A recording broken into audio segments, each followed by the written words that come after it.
Yeah, okay. All right. Hey, everybody. Yes, welcome to the show. This is TPIM SR Live. I'm your host, True Powers Mind. I have Jordan Maxwell on the line, folks. Very, very fortunate to have this man to talk about things that are current and happening right now. Jordan, real quick, could you please give us an overall synopsis of the coronavirus pandemic? You know, maybe you saw it coming. Maybe there's some things we can do about it.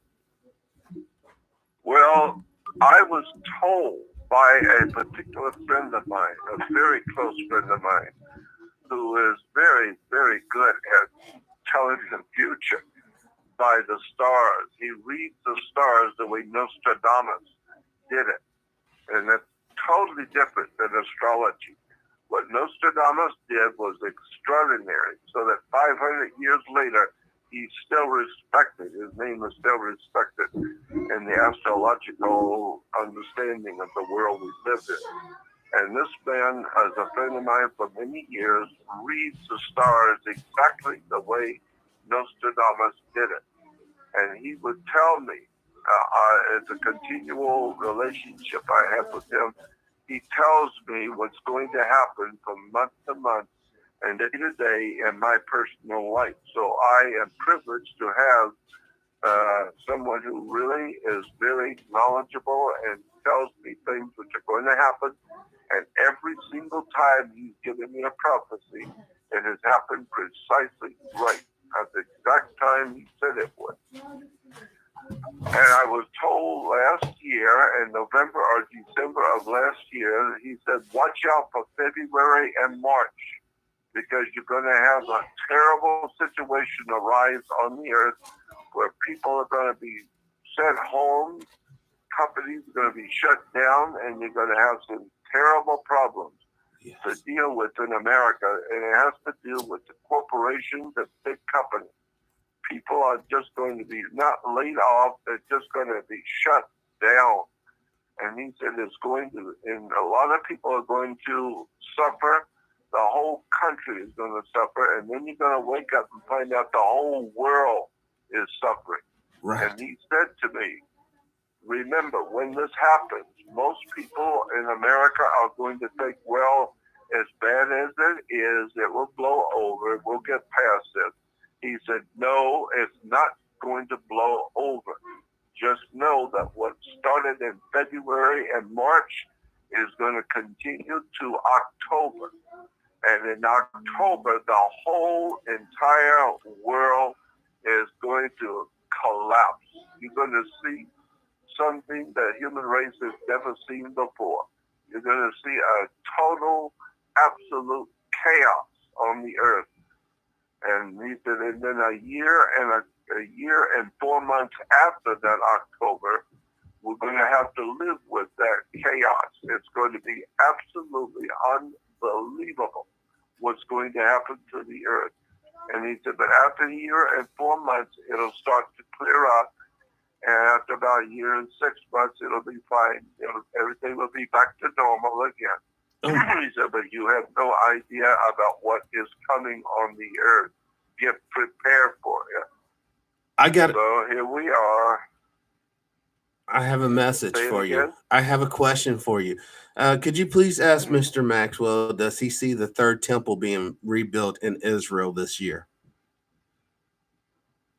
Do I see what? The third temple, the third Jewish temple, Solomon's temple being rebuilt. Yeah, that third temple is an old, incredible, absolutely outrageous bunch of bull I have ever heard in my life. It's the most disgusting story I've ever heard come out of the Middle East, period. It is a Freemasonic, conspiratorial apparatus put together by British bakers in the city of London. Yes. And it's an incredibly bad situation. And the Jewish people have no idea in the world what's going on in the Middle East today. I mean, I'll give you an example of how absolutely ignorant and ill-informed Israelis are about their country. When you see the Jews going to the Wailing Wall, yes, the West and they're Wall. praying to God at the Wailing Wall, have you seen them bouncing back and forth, weaving back and forth, as they're doing their prayers at the Wailing Wall? Yes. Have you ever watched them? Yes. Okay, do you know what that means? Do you No. know why the Jews are bouncing back and forth as they're praying? No. They're having sex with God. They're having sex with God. God, the female principle of God is called the Shekinah, and they are having sex with the Shekinah. It's a sexual act, and they think that they are talking to the female part of God, because God is a hermaphrodite God. It's both male and female. Wow. So when our presidents go and put their little a ticket in the wall or note in the wall, that's the, I guess, the phallus being penetrated into the vaginal. Yeah, that's basically it. But here's another point about that. The Wailing Wall in Jerusalem, the Jewish people around the world have been told it's a wall connected to the Temple of Solomon. Correct. Solomon's Temple. It is not Solomon's Temple because, in point of fact, factually, there was no King Solomon. It's an old fable from the Freemasons. Jewish Freemasons in the Middle East came up with an idea, a concept called Solomon's Temple. There was no King Solomon. He never existed. I do not believe at all that there was a king named David, because if you go to the Bible today and read in the Old Testament about King David, and then look at those scriptures and write them down that talk about King David, and go back into the most ancient times, the most ancient Bibles ever, and look at those scriptures in those old Bibles. It doesn't say King David. It says King Druid. D-R-U-I-D. King Not Druid. D-A-V-I-D. King Druid. The Druids were a very powerful people in Europe. Both the north, east, west, and southern Europe was under the control of the people, what we call the white man or the Druids. Correct. And therefore, anything that happens in the north, east, west, or south, we call news. It's all news. N-E-W-S, north, east, west, and southern Europe. And so the Druids were the priests, they were the judges, they were the lawyers, they were the doctors. The Druids were a very powerful priesthood in Europe before the Roman Empire.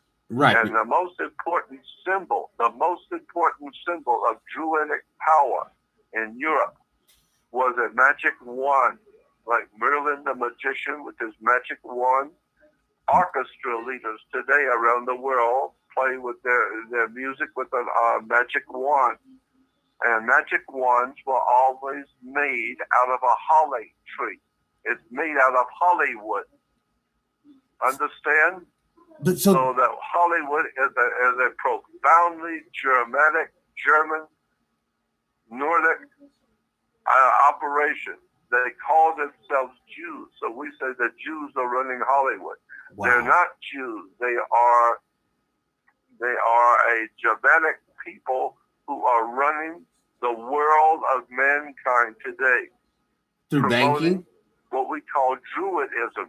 Druidism is a symbol, and we call it the magic of Hollywood. Yes, the wood of a holly tree that they make their magic wands out of. So, Jordan, yes. the people who are into the occult, what you just said basically validates that there's some sort of magical substance to this Hollywood, because Hollywood is actually manifesting. You can bet on it, yes. Absolutely. So when you hear the word magic of Hollywood, it's an actual, de jure, legitimate, and real magical system. And it takes in and sucks into its power all kinds of people who are ignorant, ill-informed, unread, and untrained, and who have no idea in the world what's going on.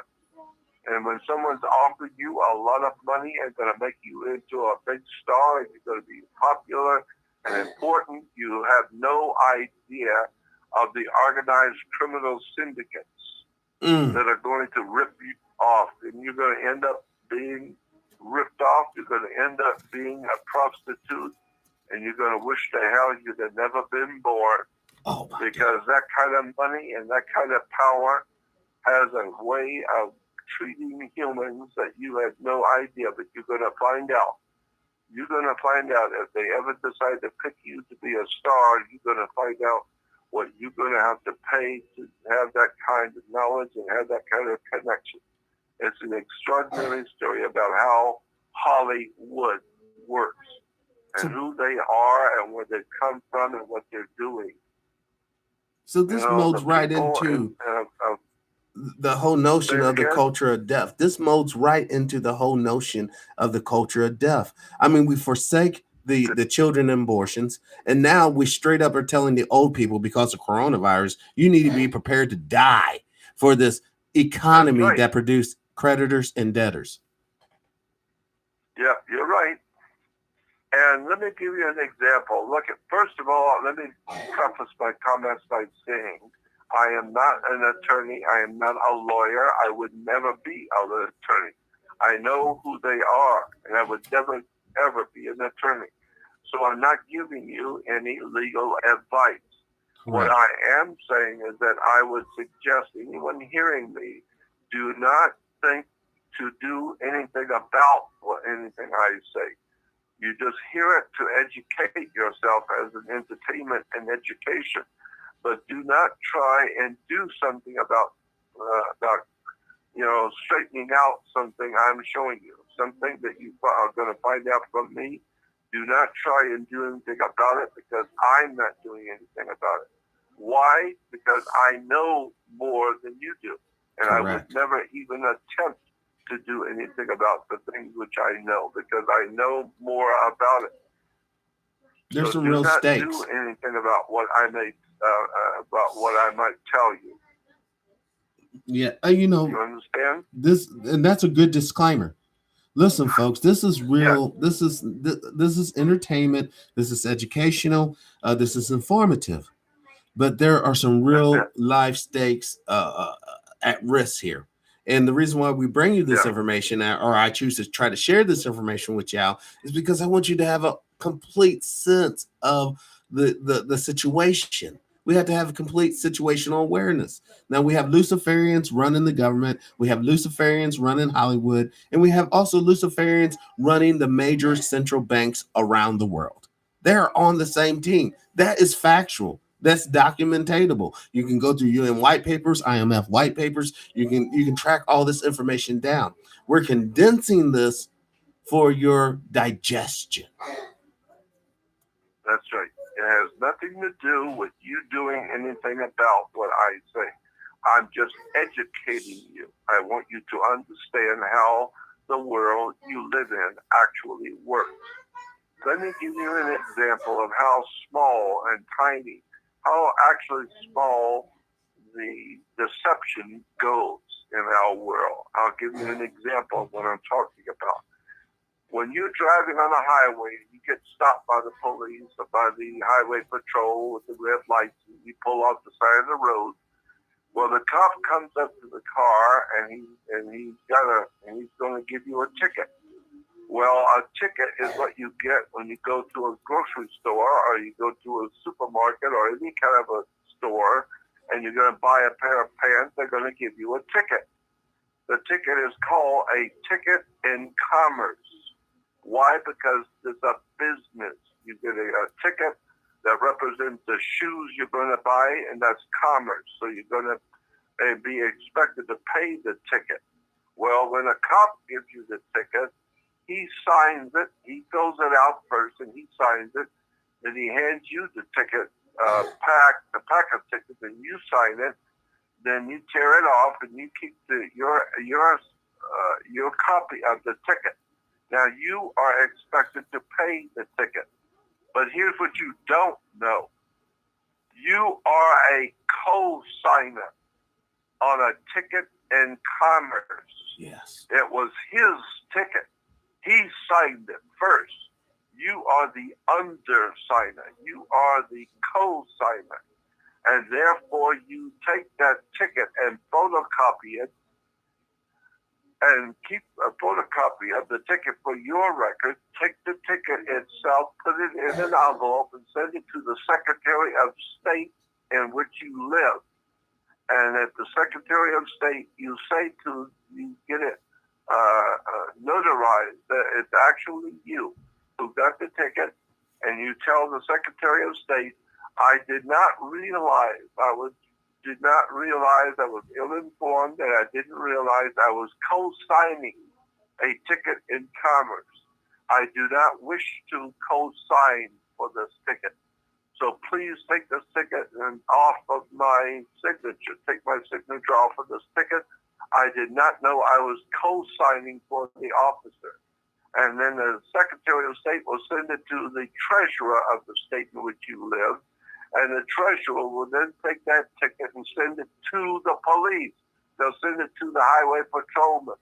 And he has to pay the ticket because it's his ticket and he signed it first. You are a co-signer. And so now he has to pay the ticket, not you. Did you know that?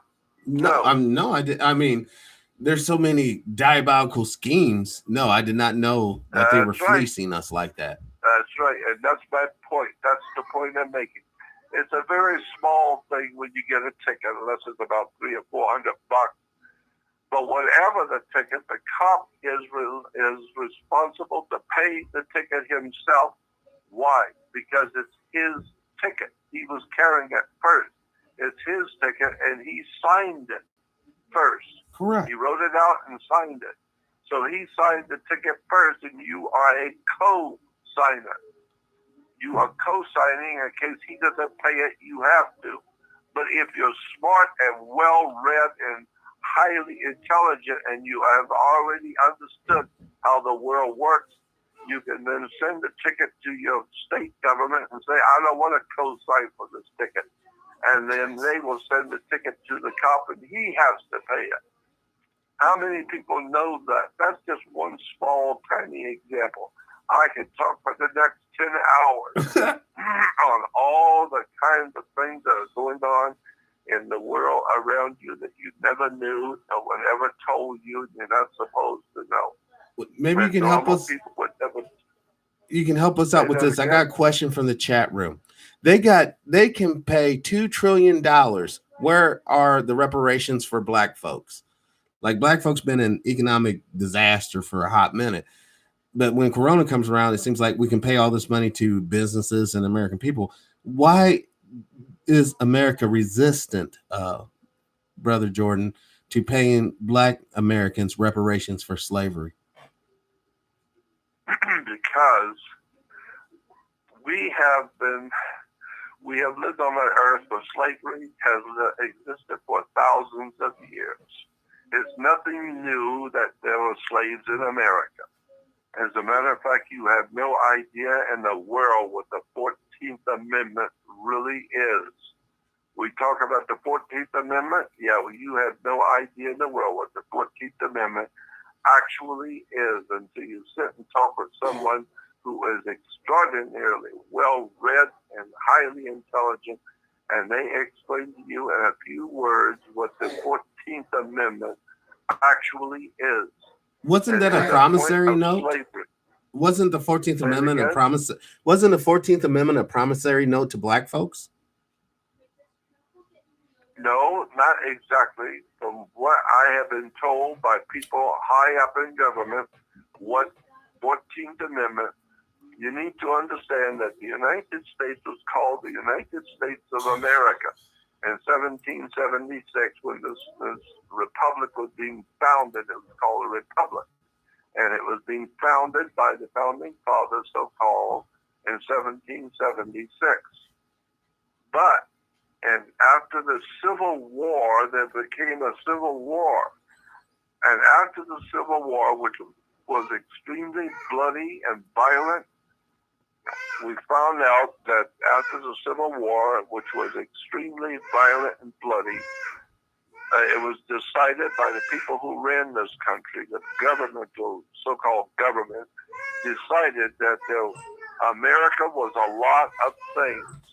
After the Civil War, America was decided it was a lot of things, but united was not one of them. We're no longer a united state. We just had a civil war where one half the country was killing the other half. And there was a hatred going on in this country. So we're not united. So the governmental system decided we're not going to be called the United States of America anymore because we're not united. But what are you going to do with the millions of people who are left who didn't die?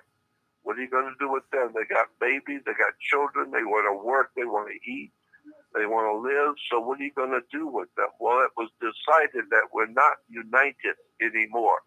So don't call us United States. Even the Supreme Court ruled we're not a United States any longer.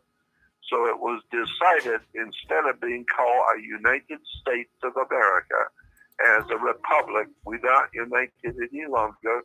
We should open up what we call a corporation in Delaware, and we should make the country a corporation, a company called the United States Incorporated. Wow. And make it into a privately owned company, a corporation like General Electric, Ford Motor Company, and Exxon Oil. Well, we got another corporation that's even bigger. It's called the United States Corporation. And you are a employee of that corporation. That's why we call you a U.S. citizen, because the word citizen was chosen for an employee of a corporation. Wow. And this is why when you get a Social Security card, on the front is a set of numbers with your name in all capital letters. That Social Security card is an identification of your employment with the corporation, and you're you go into any big corporation, any big store, and those people who are working at the store carry their badges, their ID badges. So they're working for the corporation or the company. Well, that's exactly what you are doing when you get a Social Security card. It's an identification. You are part of a company, a corporation, an international business around the world, and it's called the United States. And the United States Corporation. Therefore, it follows that if I go to a restaurant one night about midnight and I see you and a lady friend, and you and the lady are both walking out of the restaurant that I'm going into, I see you, but you didn't see me. So the next morning I call you and I say to you, look at, that the lady you went out with last night, the woman you went out with last night, yes, you better watch out for her. She's bad company. You better listen to me. She's very bad company. And you say to me, mind your own business. What are we talking about here? Company, business. Then I find out you're going to get married. She's going to be your partner. We're using the words like partner, business, company. What are we talking about here? We're talking about what's the word I'm looking for? A commerce. Right. We're talking about commerce, a business. And so therefore, whoever you're sleeping with is none of my business, and who I live with is none of your business. But it is a business. And because if it don't work out, whoever the woman in your life is don't work out, you're not going to the Lord God in church. You're going to court. You better bring your house and your money, yes, your TV, and anything else you think you own, because the again. judge will decide who's going to get what, because it's just a business, and she was your partner. And now it didn't work out, so don't go to God, you go into court. And why are you going to court? Why do you go to court? It's because you play tennis on a court. Yes. You play basketball on a court. Yes. how do you play tennis on a court? You play with a racket. Yes. Wake up.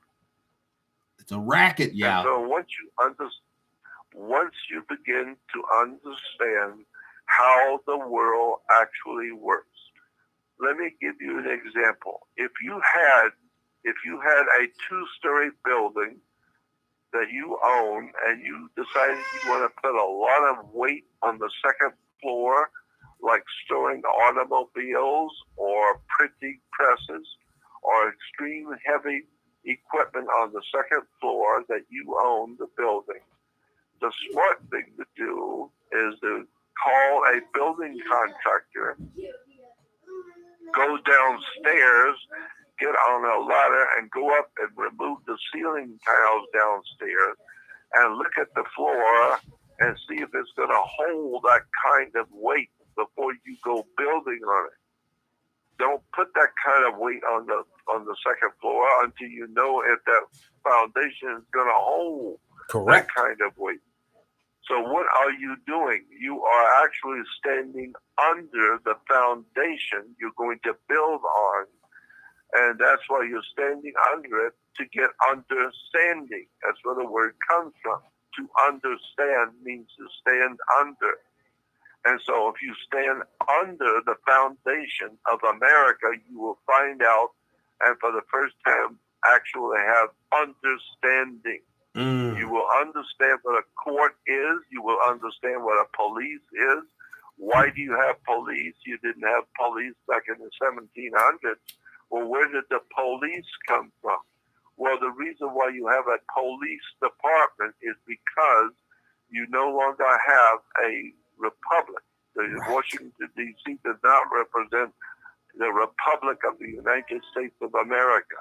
It represents a corporation that was incorporated back in 1870s in what's the state where corporations were very famous? New York? No, not New York. Or Pennsylvania. Just above New York. Below New York. Well, not New Jersey or Maryland. No. Vermont. Oh, I can't remember right now. My mind, I'm 80 years old. I can't remember. I have some, but that's, anyway. So they're saying Philadelphia in the chat room.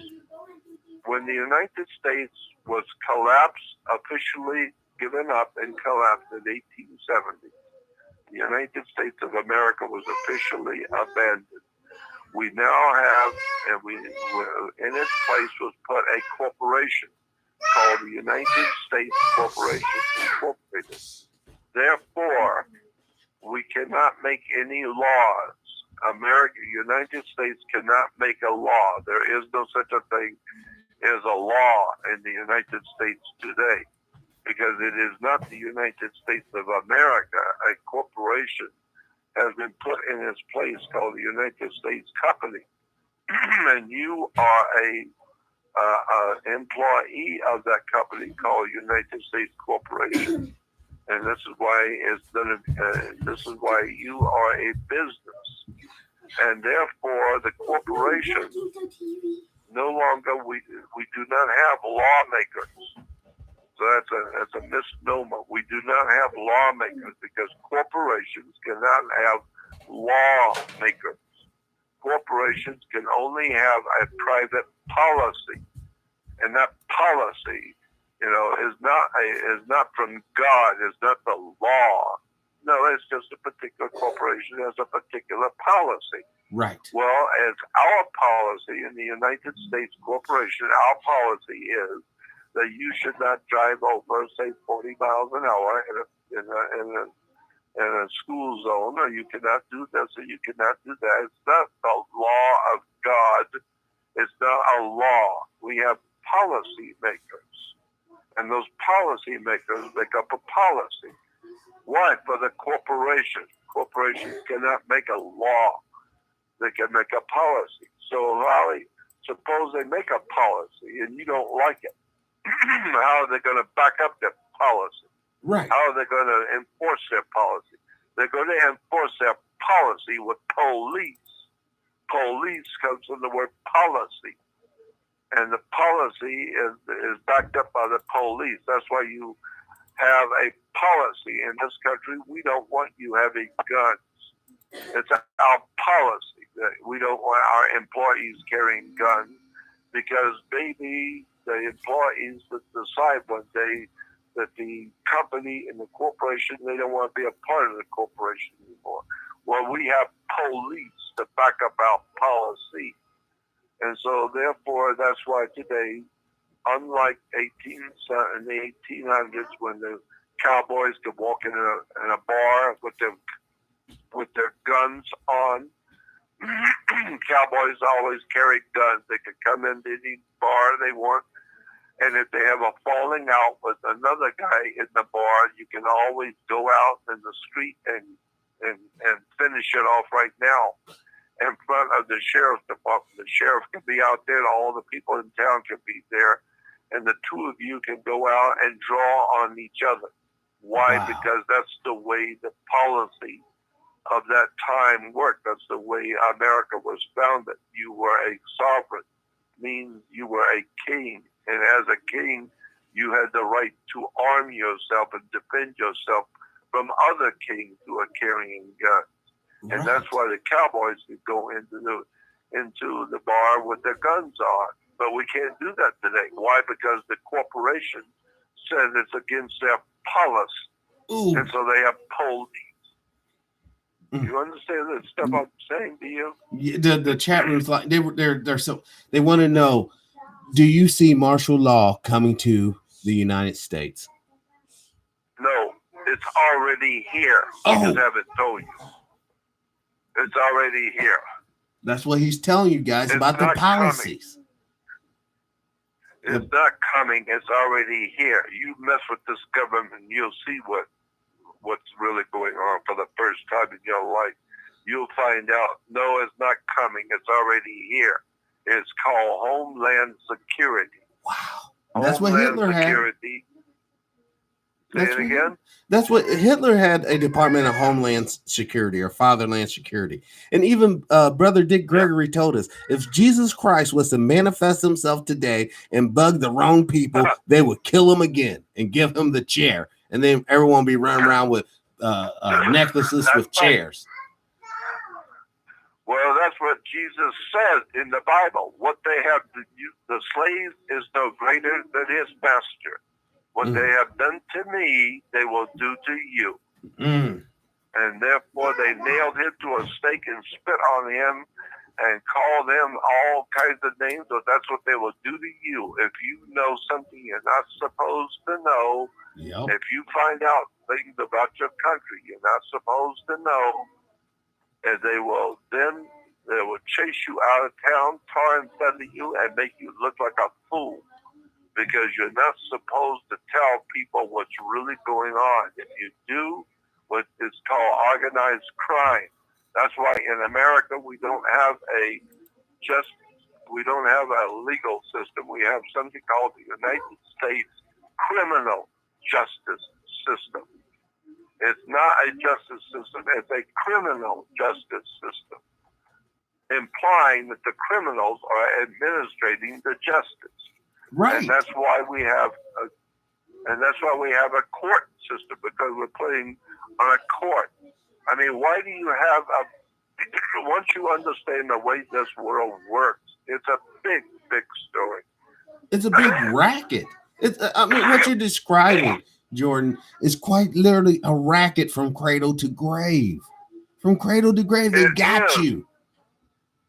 It's exactly right. When you are born, the church controls your birth. When you marry, the church controls your marriage. When you die, they're putting you away. The church is there. It's a religio-political system. From the day you are born to the day you die, you are a servant. You don't think so? Try and do something without asking permission. That's why we have something in New York called the Statue of Liberty. It's not the Statue of Freedom. Go back and do some homework. The Statue of Liberty, Liberty is what a sailor gets when he pulls into port on a U.S. naval craft. You ask the captain for permission to go aboard.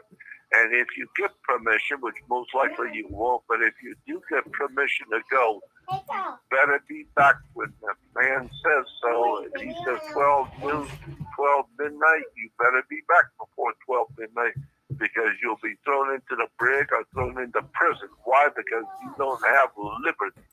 You don't have freedom. You have liberty. He gave you a liberty to go, but he didn't tell you you could go because you're free. You're not free. Right.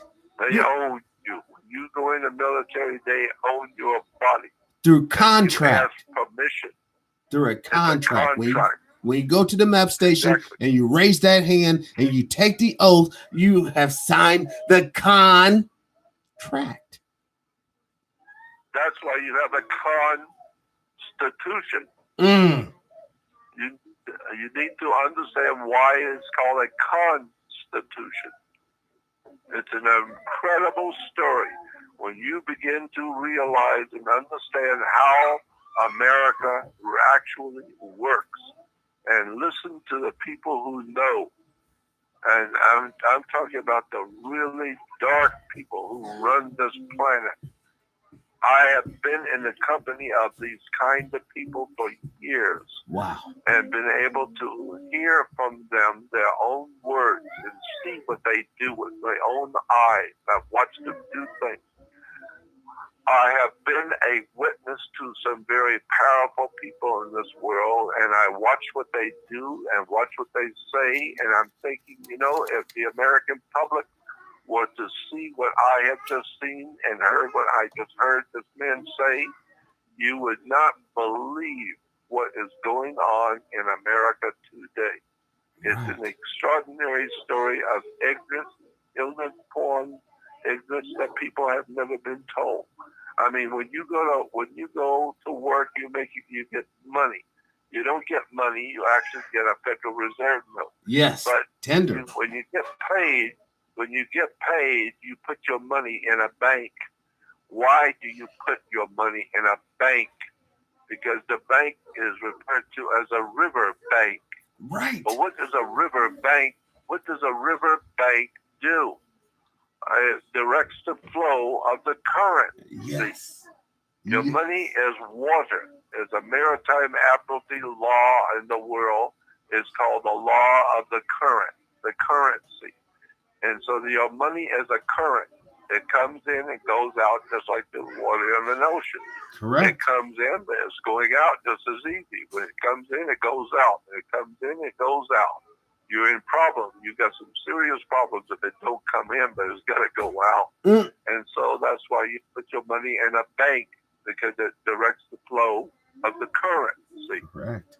And so it's an extraordinary story about the difference between the law of the land, which is where people live, as opposed to a far more important law called the law of the sea. Yes. Called Maritime.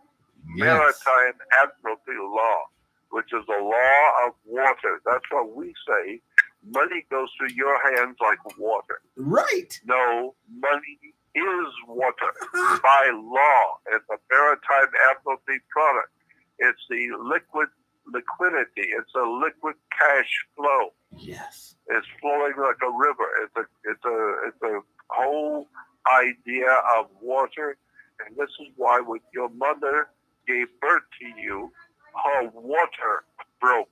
Right. You were conceived in water, but her water broke, and you came out of your mother from the water to the world that you don't know anything about. You were a baby. The world has already been operating for thousands of years before you popped in. So you come in the last 30 seconds or the last 10 seconds of the movie, and the 2.5-hour movie, spectacular, has already played out, and you come in at the last 1 minute, and you're expected to understand the world and the movie and the whole plot and everything, because you came in at the last minute, the last actual, in fact, 60 seconds.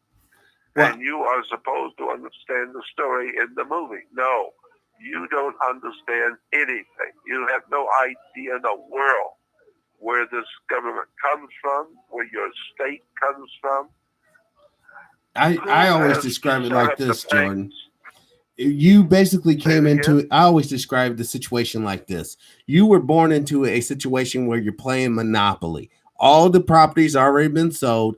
It all has hotels on it, and you don't even get $200 when you pass go. Good luck, bud. You know, that's where we're at. That's why I call it Monopoly. But this is our world. I got a question for the chat room. What does he predict with the U.S. current situation? Oh, the U.S. current situation is that we in the United States are living under a Soviet communist, Marxist, Leninist communist system that died in the Soviet Union and left town and came over here and got started again. Wow. So we are now the United States of the whole of Soviet Union was called the USSR, the Union of Soviet Socialist Republic. Well, today we are the USSA, the Union of Soviet States of America. Oh. We are a Soviet communist, Marxist, Leninist, Soviet communist operation on the earth. And we are now in the process of communizing the entire world. We talk about our earthly little community, the little community, and we are a part of a community. Well, that sounds nice, but we get the word community from communism. Yes. We are a Marxist, Leninist, Soviet communist operation on the earth. And then when you get somebody like Trump who comes in and understands business, he understands corporations like I do. And he knows that we are a corporation as of 1870. We're not a United States of America. We are a corporation.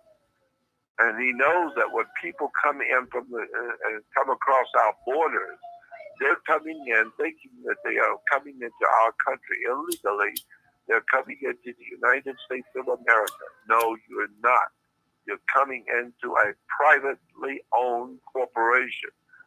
It's like you breaking into Ford Motor Company one night at 2 o'clock in the morning, coming into Ford Motor Company. You're not an employee. You're not lawfully in here to work for the company. You're not a part of the company. And so if the Ford finds out that you're inside the Ford making money, but you're not a part of the company, they didn't hire you. Right. You came in illegally, they can put a lien on you. It's called a mechanic's lien. They can put a mechanic's lien on you, just like I could put a lien on you. If I paint your home and you don't pay me, I can put a mechanic's lien on your home. Yes, you can. And that means you cannot do anything with your home unless you pay me first. Right. It's called a mechanic's lien. So therefore, if you come across the border from Mexico illegally, the corporation called United States can put a lien on you. Therefore, at that point, you become known as an alien. Yes. Now, why? Because a lien has been put on you. You are an alien. You are an alien. An alien. Wow. Why? Because you are put under a lien. They have a lien on you. Therefore, they can, like the mafia, they put a lien on you. When they lean on you, they're serious. Yes. They're real serious. When they begin to lean on you. No joke. It's gonna connect. You're gonna pay for what you've done with your wife and your children. The organization will deal with you and your wife and your children. They're putting a lien on you. They're leaning on you. And that's what the government does. It leans on you. What about actual aliens outside of the Earth biosphere? Yeah, any hope for them to help us? Yeah, I believe, this is my belief, and I think I can prove it through circumstantial evidence, but it is a point of my belief that we humans on this earth have been from day one led by extraterrestrial intelligence. There's no doubt in my mind about that at all. And all I would say is that we as humans today are being led by extraterrestrial intelligence, not of this world. And if you understand Genesis, the first chapter of Genesis, you will see what I mean. But most people do not know how to read Genesis correctly. It's an extraordinary story of betrayal, that people do not understand what's being written in the Bible, in the book of Genesis, the first chapter. It tells you stuff that will blow your mind if you ever found out what it's actually saying. Let me give you an example. In the King James Bible, it says in Genesis 1:1, in the beginning, God created the heavens and the earth. But that's not what it says in the Hebrew. It doesn't say that at all. It doesn't say in the beginning God created the heavens and the earth. Why? Because if you go back to the Jewish Bible and read Genesis 1:1, it does not say in the beginning God created the heavens and the earth. Why? Because God in Hebrew is E-L. El is God in Hebrew. And so you would expect, if you go back to the old Hebrew Bible and read Genesis 1:1, it would say, in the beginning, El created the heavens and the earth. But it doesn't say that. It doesn't say El created the heavens and the earth. Well, El is God. And incidentally, El was the god Saturn. Saturn was called El. In what we call Palestine today, Saturn was called El. So therefore, the Jewish God, at that time, thousands of years ago, the Jews were worshiping the planet Venus. The planet Saturn. Saturn was referred to in Judaism as Lord of the Rings. That's why we have people making movies about Lord of the Rings. Saturn was considered to be El. And that's why if you take the worship of Isis, and the worship of Amun-Ra, R-A, Amun-Ra, Amun-Ra, Isis, Ra, and El, I-S-R-A-E-L, becomes Israel. Israel is Isis, Ra, and El. El is the planet Saturn. Saturn is referred to as the god of the black robe. This is why judges wear black robes, teachers wear black robes, Catholic priests wear black robes, bishops wear black robes, and you wear a black robe. When you graduate from university, you wear a black robe in a square mortarboard on your head, because a square mortarboard represents, that's why the kids back in the 50s used to call intelligent people a bunch of squares. Why? Because you wear a square mortarboard on your head when you graduate. Wow.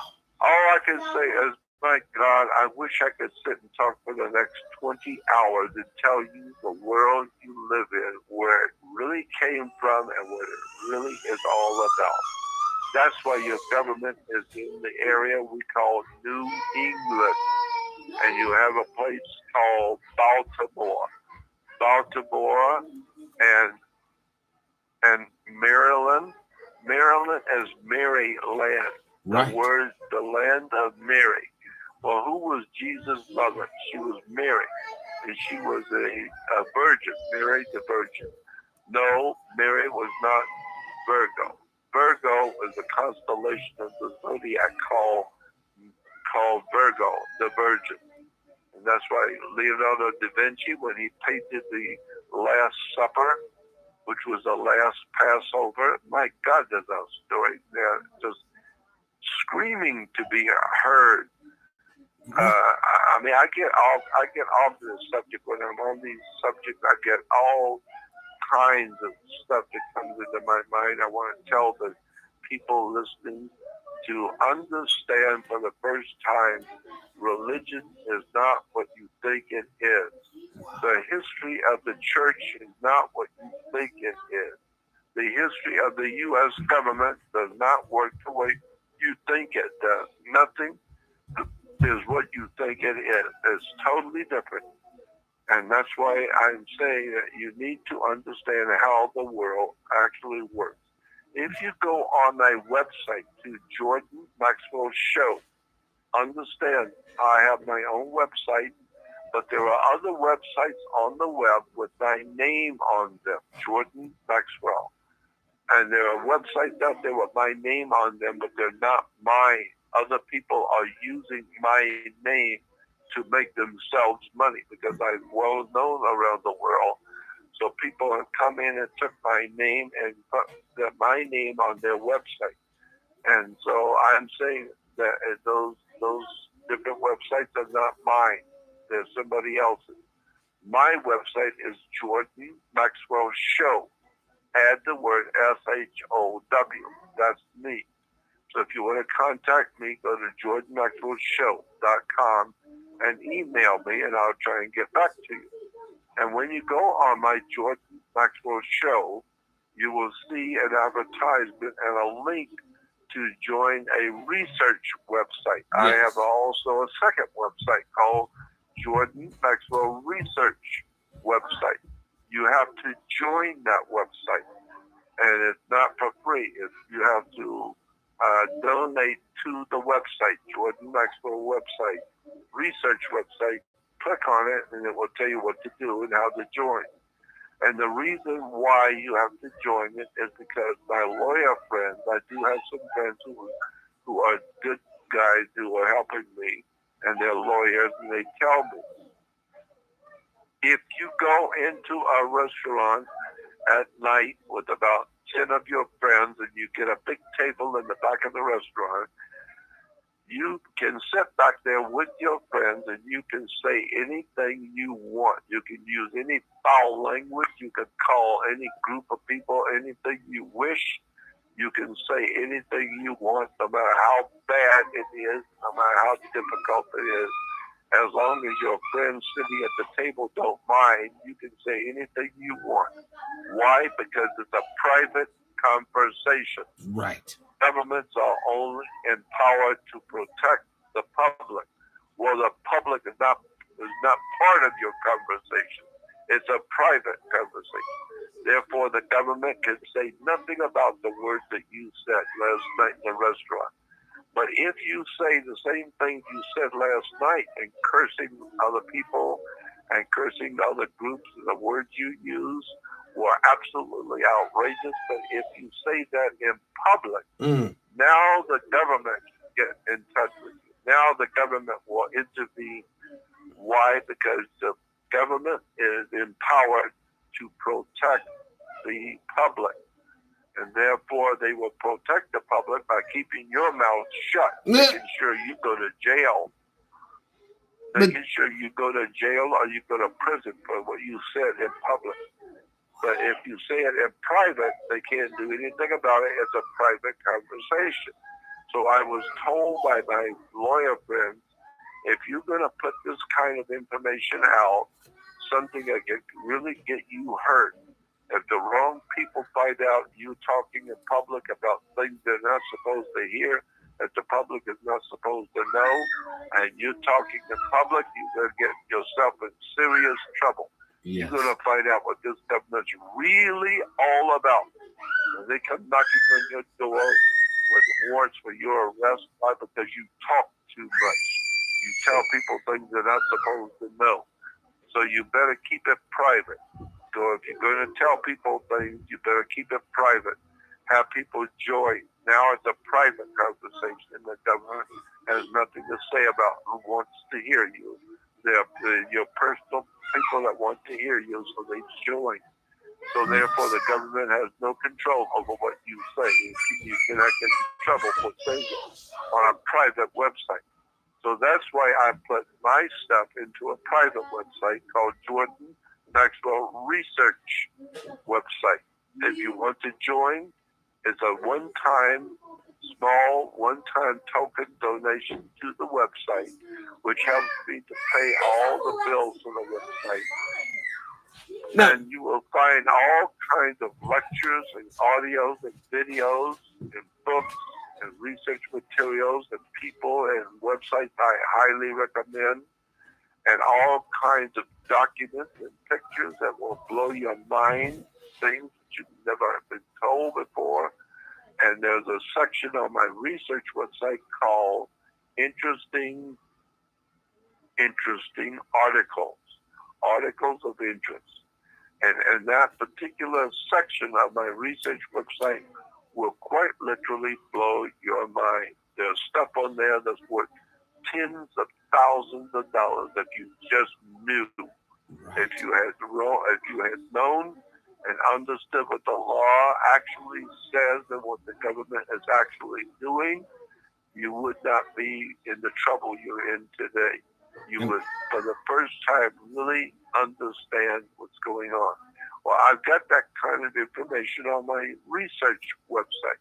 So go on to Jordan Maxwell Show, my website, and you will see the advertisement to join my research website. And so join and then go to interesting articles and read some of the stuff that will blow your mind about who you really are, how this government actually works, and what you do when you say you are a U.S. citizen. You have no idea what that means in international law.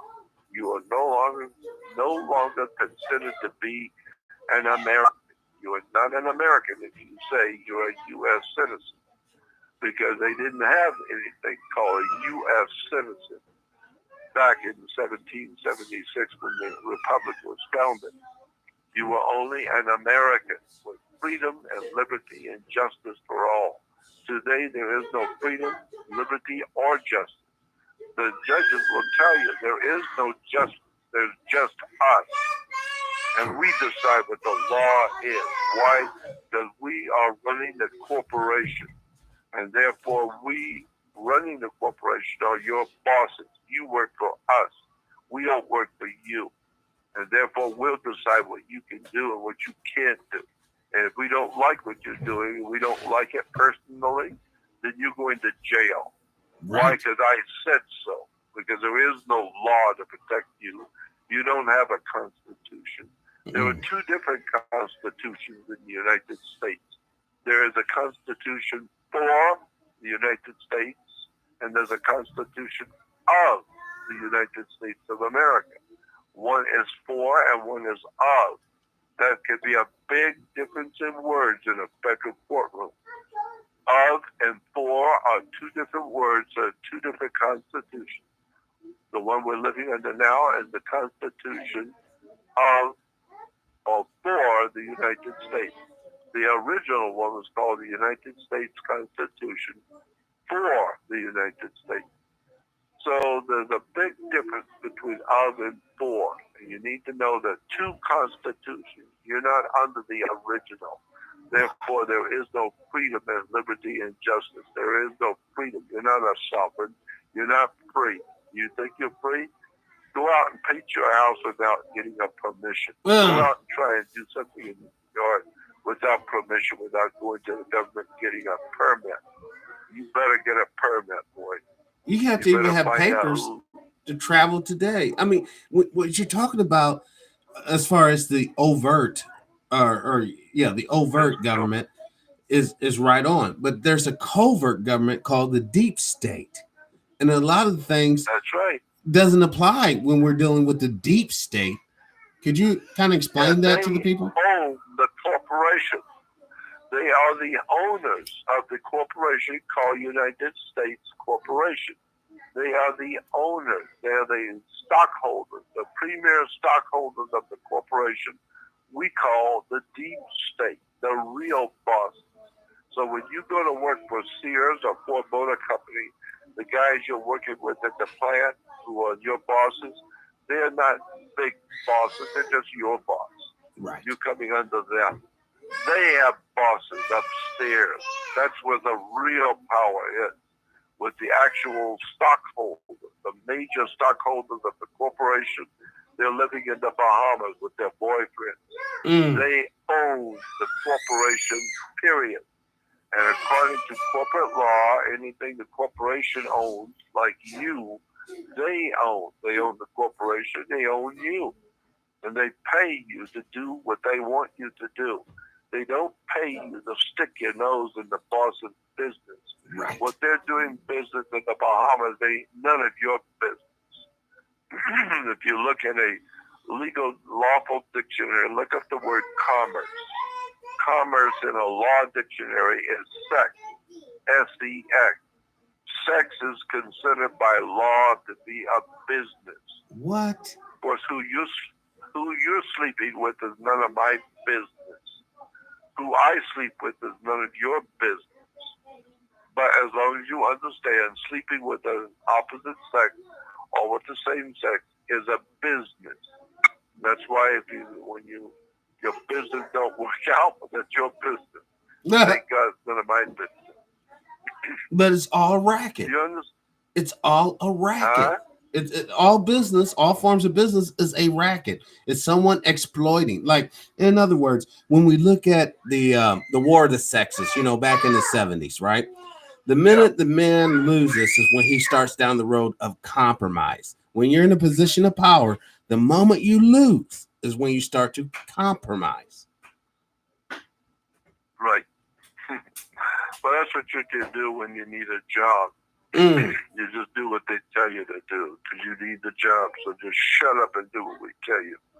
Why? Because you don't have any country. America, the land of the free and the home of the brave. You're not free or brave. Wow. You're just an employee. So shut up and do your job or you're fired. Now let's see how you're going to operate with your 5 kids and no job. Oh, that's where we're at right now with this coronavirus. Today the secret government can tell everybody you stay home, you shut your business down. You'll notice we didn't ask you, we told you.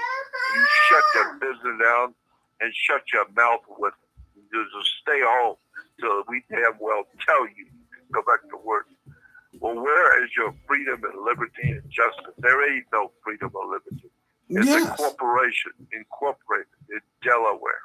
1870, a Delaware corporation, and it's a company, and you are an employee of the company, and they told you stay home and shut your mouth and stay out of the way. Why? Because that's why today you have to have a seatbelt. When you get into your car, you have to hook up your seatbelt, and you have to be able to have a license. Let me explain to you. When you get a brand new car, you go in and buy a new car. With that new car, you get something called an operator's manual. Why? Because you are considered by law to be an operator. And therefore, you have to know how to operate your car correctly. Tell you where to change oil and all the things you can and can't do. So therefore, you are an operator of a vehicle. But if you're going to use those wheels to make money, you're going to buy that car so you can have a taxi or a cab. Now you're using those wheels that you bought not to be an operator, but to be a business. Correct. Now, if you're going to be a business, then you better have a license, a license to do business. So therefore, you're no longer an operator of a vehicle. You're now a driver. You're a bus driver, a truck driver. A driver is different than an operator. You are a driver. Therefore, that means you're using your wheels, all 18 wheels on your semi, or the 2 wheels on your motorcycle. You're using it as a delivery person on your motorcycle. Therefore, you're a driver, and you have to have a license. It's called a driver's license. Yep. Unless, of course, you buy a car just for yourself, well, then you don't need a driver's license. If you're not driving under maritime law, court will tell you a driver is someone who is on the wheels, using the wheels to make money. So if you're driving a bus, you're a bus driver, a truck driver, a cab driver. You are a driver, means you're in business, making money. Therefore, you have to have a license, a driver's license. But it's an incredible story how all of the stuff works. It has to do with maritime law, the law of water. And since you were born, you came out of your mother's water, and therefore you are a maritime product. Right. Can we clarify something? Ships. Can we clarify something to the uninitiated? When you talk about maritime law, you're talking about the king of that pyramid being the Pope, the Catholic Church. That's right, exactly. That's why the Pope, where he sits, is called the Holy See. Mm. The Holy See is a sea where water is. The sea is called the Holy See. The Maritime Admiralty law is the law of water. The law of the cash flow, the liquid asset. The liquid asset is water. Therefore, that's why when you were born, you came out of your mother's water. Right. And so, two different kinds of law on the earth. There's the law of the land and the law of the sea, the law of water. The law of water is the law of money, banking, credit cards. That's the law of the sea. That's why we say money goes through your hands like water. No, money is water. Right. And billionaires and millionaires essentially dam up the current to produce their wealth. That's right, exactly. So now you can't pay for your home, well, it's underwater. Mm. And so you need to get bailed out. That's why when you go to court, you're on the Maritime Admiralty of water. That's why when you go into court, you have to sit down, and the outside there's a gate, there's a fence between you and the court where the judge sits. There's a fence. And at that fence is a little gate, and on top of that little wooden gate, that little gate is a strip of wood, and it's called a floodgate. And therefore, when you come in, you sit on the outside where the people sit. But if you're a lawyer and you've taken the law course, and you're a lawyer, you can walk in and just walk right past the gate. And so you put your hand on the piece of wood and open up the gate. That gate is called a water gate. Wow. Like the hotel, the water gate. It's a gate that holds the water in. But you just open up the gate, which means that you are now letting whoever goes through that gate is now in hot water. Mm. Because you are, and so therefore, since you're in hot water, you need to get bailed out. And if you can't get bailed out, your body is considered water.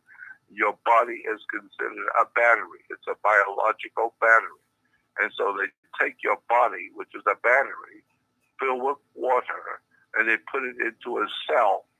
That's why you go into jail and be in a cell, because the cell is a battery. And so they're going to put you into a cell and hold your energy is going to be in the cell. They can then sell your energy to corporations. That's why when you go to jail, you don't know it, but the court can take your body and sell it to the corporation. McDonald's Corporation buys your body. The big corporations, the big companies like with some of those big. Well, like you said, stores. McDonald's. A lot of people are not aware. Prisoners make McDonald's people's uniforms. They don't understand this. But also the company Walmart takes out a life insurance on every employee. Yes. Because they know they're going to work you to death. And when you die, they own the insurance company on your body, and you die. And therefore, they get the 30 or 40 or 50 or 100,000, whatever it is, off of you when you die. Because they opened up an account, an insurance account on your name if you're in Walmart. So when you die, your family don't get the $100,000. Walmart gets it. So this way, Walmart makes damn sure that you have a death, an insurance on your body when you work for them. So in Wow. case you die, they don't care. They just made another 100,000. They don't care. Go out and die. All of you can die. That's all you're doing anyway. You're just making money for the corporation, for And the company. that's They the name of the understand all that. game. That's the name of the game. Yep. It's always, even when you think you're fighting against the system, you're doing exactly what the system wants you to do. Exactly.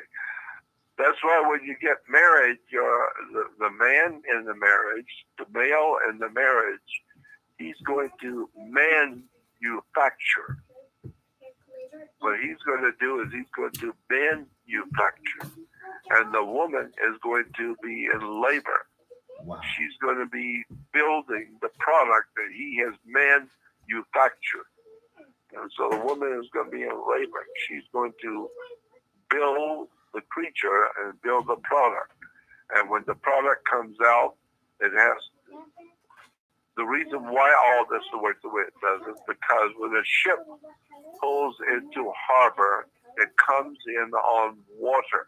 Right. And where the ship comes in, it comes in into water, comes on water.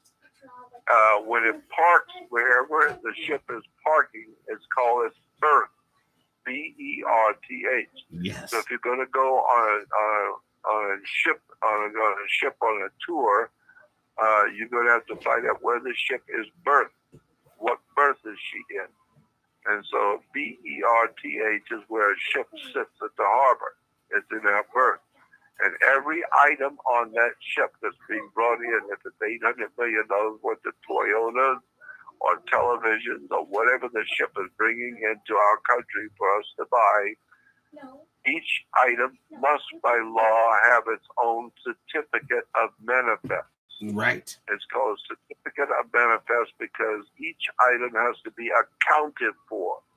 Why? Because Toyota wants to get paid. They spent you $800 million in cars, so they're expecting if you accept it, you will pay for it. And that's why today, when the ship pulls into harbor, she sits in her berth. And why? Because all ships are considered female. Yes. They're female ships. That's why captains will always tell you, oh, she's a good ship. She's always been seaworthy. She's always been this, and she's the good. She's done this, and she's done that. Yeah, she's been through a lot of things. Why are ships called she? All captains know their ship, airship, rocket ship, sailing ship. They don't care what it is. A citizenship is all female. She is Mother Liberty, Statue of Liberty, Mother Liberty. She is a ship, and that's why you are on a ship. It's called a citizenship. Wow. And so therefore, you have a partnership, a relationship, a dealership, a scholarship. It's all dealing with maritime admiralty water. Why? Because the ships are female, and females are called female because they are on a ship. They are the ship. Why? Because they produce the product. Right. The ship that comes manifestation. in, they produce the product. And each product has to have a certificate of manifest. Why? Because the ship is sitting in its berth. So each item has to have a birth certificate. So when you're born, you have a birth certificate and it's signed by the dock. Because that's where the ship is sitting, is at the dock. So that's why we call them the dock. The dock has to sign your birth certificate. You know, to tie this all together, though, it all starts with a lie and a sin. A license, a lie, and a sin. That's it. It begins it all. I love it. Wow. The whole world does not work the way you think it does. There's a whole method of operation to the way the world works. Yes. It's incredible how deep this rabbit hole goes. The deeper you go, the deeper you see how deep it really is, and then you understand why the United Nations is in New York. because New York is called the Empire State. Right. The Empire. Yes. What empire? The Empire State Building. The Empire State. What empire are you talking about? The Roman Empire. Yes. Caesar in Rome. Well, the Roman Empire wanted to connect the whole world. Caesar wanted to be God over all the earth. He was the emperor of the Roman Empire, wanted to collect all the nations of the world under Caesar. Talk about greedy. Caesar wanted to be God over the whole earth.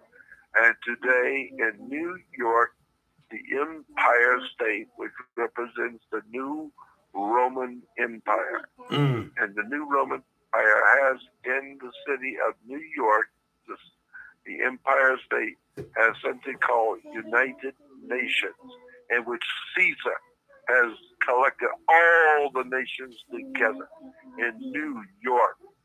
The Roman Catholic Church owns, controls, operates, finances, and directs the United Nations because it's Caesar of Rome is conducting world business with the whole world. And so New York is the Empire State because it represents the Roman Empire, and the United Nations represents the rest of the poor schlubs around the earth. It represents all the poor working class people of the world that's under New York. It's under the Empire State. And we are building an empire called the United Nations. And it's in New York. We're just wave slaves. We're just wave slaves. We're, back in the old days, they used to have plantations, Jordan, where the slave had his little shanty and you were tucked away. But now we're quite literally on a global plantation and we're just pharaoh slaves. Have to make it the best way we can. That's right. I think I could talk for the next 8 to 10 hours and explaining things to you that you're not supposed to know, and that I will be in trouble for talking about in public. Right. So if you really want to see some of the dark stuff that I'm talking about, go on my website, Jordan Maxwell Show. Always add the word show, because that's my website. And so go on Jordan Maxwell Show and join my research website. It's right there in front of you. When you go on the first page of Jordan Maxwell Show, it will tell you, here is Jordan Maxwell's research. If you want to join, click on it and join. It's an extraordinary collection of information you've never heard before.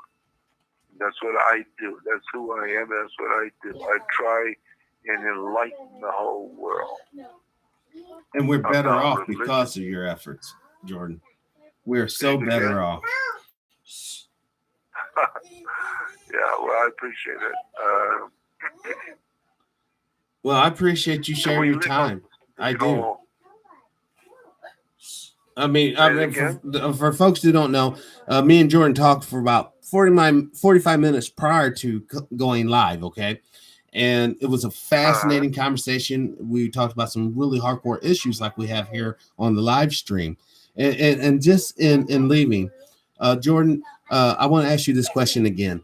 To the next Jordan Maxwell out there who may be hearing this broadcast today, what wisdom can you give that individual?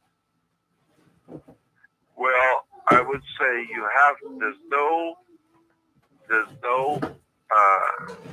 success without putting in the time. I've spent 60 years of my time in my life wanting to know. Most people do not want to know. Correct. You have to want to know. You have to have an insatiable curiosity to want to know, how does this world work? When you go into court, what is a judge? Where do the words come from? Why are we going to do this? Why are we told to do that? I thought we were free Americans. No, you're a U.S. citizen. That means you are a security for a corporation. And the corporation is referred to as the body social. That's why when you retire, instead of going home at night after work, you're retiring. Now, when you retire for good, you get something called Social Security. Right. Why? Because you are the security for the corporation called the body social. So you are the security for the corporation. They give you back a little percentage to keep your mouth shut and go home and stay home and retire and go watch TV and drink your beer and stay out of the way and don't ask too many questions and keep your nose clean and don't do anything we're telling you not to do. And therefore we'll give you a little social security. And it just keeps you alive so you keep your mouth shut. So you don't go out crying about how much you don't have and how you were ripped off. Of course you were ripped off. You came in looking for it. And that's why you got ripped off. The government was actually, the fact of the matter is, the Federal Reserve and the Federal Reserve and the Internal Revenue. Why is it called Internal Revenue? Yes. Yeah, you better look at that. Why is it called the internal? What's it internal to? And it's not external revenue, it's internal revenue. It has to do with the founding of the Federal Reserve, which was not federal or a reserve. It's a corporation. And when they were originally founded, many, many years ago, when they were originally founded, the corporation headquarters for the Federal Reserve and the Internal Revenue was in Puerto Rico. Most people do not know that they were founded in Puerto Rico. Puerto Rico was the corporate headquarters for the Federal Reserve and the Internal Revenue. Why Puerto Rico? Pirates of the Caribbean. Wake up. The booty. Pirates of the Caribbean. Disney even knew it. The 33rd degree Freemason Disney knew about the Pirates of the Caribbean and makes a ride in Disneyland called Pirates of the Caribbean. The Pirates of the Caribbean are what we call today the Federal Reserve and the Internal Revenue, founded in Puerto Rico, the Pirates of the Caribbean. Wow. Oh my God, how much you don't know. When you said that, the only thing I could think of, Puerto Rico is quite literally the same aspect as in the city of London, how they had the Cayman Islands. They had the Cayman Islands to hide their booty. And we had the Puerto Rico to hide our booty. Yeah, and the Cayman is an alligator. Yes, vicious critter. So my point being is that, why do we have a national bird called the eagle? Boy, what a story that is. Why do you have an American bald eagle? And on the back of a $1 bill, why do you have a pyramid? A triangle pyramid is the same reason why when you go in the Western world, you go into any public building like a hotel, motel, or big department store. You go to the men's room in the big hotels, you always see on the door of a men's room a triangle. Yes. And you see on the women's room a circle. The circle and triangle. What are you talking about? Well, the circle is the Stonehenge. Stonehenge is referred to as the magic circle. It represents the female, the feminine principle of life. She's the one that keeps adding to the circle, to keep the circle going. If she doesn't have babies, one day there's going to be no children, period. Right. Which means there will be no humans, period. And therefore the circle has finally been broken. So that's why women are continually giving birth to children, to keep the circle of life going, which is represented by Stonehenge, the magic circle. But why is the men's room always a triangle? Well, the triangle is a pyramid. The pyramid is a triangle. But we call it a pyramid. It's not really pyramid, it's pyra. Pyra. Pyramid. Pyra is a fire. Pyromaniac, pyrotechnics. pyro is a fire. So therefore, pyramid. So what does the word pyramid mean? It means fire in the middle. Mid means middle, and pyra means fire. Pyramid. Right. So the pyramid means fire in the middle. What are you talking about? Why is it on the men's restroom? It's because a pyramid in Egypt represents fire in the middle. What are you talking about? It's the fire of sex in the middle of the male body. Wow. It's not on the feet. It's not the head. It's in the middle of the body. It's in the middle of the human body. And it's a fire called sex.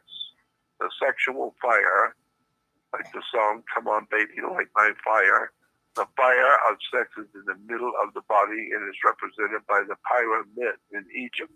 The pyramid is a sexual symbol. It also has to do with energy, and energy is light. Well, yeah. Yes. And so there's a big story there. If you know about the hidden world of Egypt and what the words really mean and what the symbols actually mean, that's why it's on the back of the $1 bill. Wow. Because at the top of the pyramid on the $1 bill, at the very top is a triangle with an eye in it. Yes. All The saying eye and the triangle, represents the Jewish Messiah, the one the Jews refer to as Messiah, who is to come back, who is we're told is to be reborn and come back into the world and come back for the second coming, the Messiah. Well, the Messiah in Hebrew is a triangle with an eye on top of the pyramid. Look up the word in Hebrew, and you will see that the Messiah is a triangle perched on top of a pyramid. And if you go to the Bible reference works in Christianity, you will see that Jesus is referred to as a triangle sitting on top of a pyramid with an eye in it. So the eye on the pyramid is the Jewish Messiah, or for Christians, Jesus, the Messiah. So that's where it comes from. So when we hear that the eye is the eye of Lucifer, that's true. The eye is the eye of Lucifer. Why? Because Jesus said in Revelation 22:16, the very last chapter of the Bible is in the book of Revelation. The last page on the Bible is referred to as Revelation 22. And in 22:16, Jesus said, I, Jesus, I am Lucifer. Period. End of sentence. That's what Jesus said. I, Jesus, am telling you I am Lucifer. Go back and read it. 22:16 of Revelation. It says, I, Jesus, I am Lucifer. So when you talk about Lucifer, you're talking about Jesus. Jesus is Lucifer. I didn't say that. Revelation said that. You don't like it? Go talk to the people who wrote the book of Revelation and talk to them and tell them. Yes? Well, that would make sense when you think about the Trinity, when you go from a monolithic situation where you only have one God to a triumvirate where you have basically three gods, which basically echoes like the Greek situation and the Romans with Jupiter, Saturn, and Pluto, or like Zeus, Hades, and Poseidon. You know, there's a Trinity, and then you have Father, Son, Holy Ghost.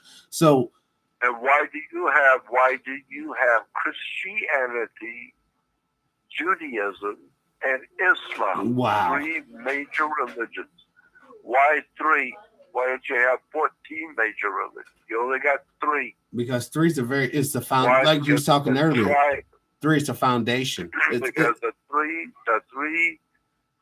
religions are the 3 triangle that's supporting religion on the earth.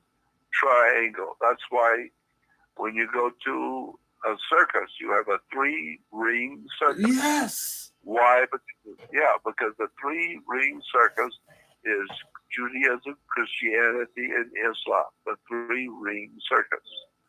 Why? Because the very word circus gives you the word today. Our word church comes from circus. Therefore, churches are referred to as a circus, the three-ring circus. And therefore, when you find out where the word church comes from, boy, what a story that is. That's People so would be ashamed if they knew where the word circus comes from. So there's no reason, there's no wonder why they're being run by clowns. Yes, you got that right. No doubt about that. The leaders in the churches are a bunch of clowns. That's why it's called a church. Church goes back to the word Circe. You need to do research on words. Where do they come from? And my God, I mean, I'm 80 years old. I'm tired. Yes. I've already been talking too long. But if you get me one day when I'm just got plenty of energy and had some plenty of coffee and wide awake, I can sit and talk for 8 to 10 hours on stuff in religion, government, commerce, and how the earth, in fact, works. And who is really running the planet. That's a very interesting story. You find out who owns this planet, who's running the world. Vanguard and BlackRock. I mean, you just heard that BlackRock is going to be doing the trades on the stock market, and the Fed and the Treasury are supposed to unite into one organization. Dude, the first world, the new liberal world order is here. It's in your face, peasants. You critical workers understand this with the paperwork that can actually travel, but you non-essential folks should get the message, man. They're not going to give this power up. They got the power now. They're not going to give it up. Yeah, and if your daughter is getting married and she's marrying a wealthy young man from a very wealthy family, we say things like, well, she's getting married to this guy. Yeah, but he's of good stock. What do you mean he's of good stock? She's marrying a cow? No, she's marrying a wealthy young man and he's of good stock. And then when they get married, they will have a backyard for the children to play, and it's a stockyard. And so you need to understand you are stock on the Maritime half of the, stock market. Right. You're traded. But what would you say to Jordan, to people? Oh, Jordan and True, you guys are wrong. I'm a sovereign citizen. I'm a private citizen. I got my natural rights, bud. What would you tell those people? Well, go talk to a police officer when he pulls you over, and tell him about your rights. Wow. Try it. Yeah, just try it. Go out and when you go to the court, you're going into federal court where you're going to be charged with something very serious where you could get 25 years to life. Yeah, tell the judge and tell the whole courtroom when you're standing before the judge, tell him that you're an American, you have rights. Wow. And he'll say, I'll tell you what, son, I'm the judge here. You're going to jail. So get out of my courtroom. Take him away. And you'll find out you don't have any rights. You better get a lawyer. You better get somebody who knows how to talk and walk the walk. Someone who hangs out at the bar. That's right. You better pay a good lawyer because you are in serious trouble with the federal courts. And there's no way you're going to tell the judge in a federal court, I have rights. You don't have any rights, son. You are not a United States American citizen. You are a U.S. citizen, a corporate citizen of a corporation.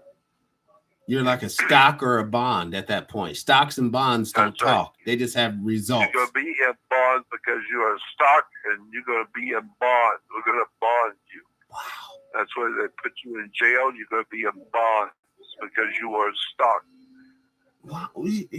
What we're talking about to the uninitiated folks out there, a lot of you younger viewers, we're talking about slavery and we're talking about freedom.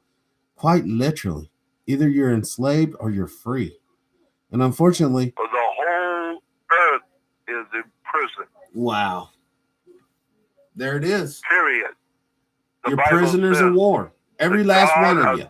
the Bible says the God of this world is Satan, the devil. Lucifer. You take an O out of the word good, it becomes God. God is good. You take a word, the letter D, as in David, take the letter D and put it in front of the word evil. It becomes devil, evil. Right. So devil is evil and God is good. Just words.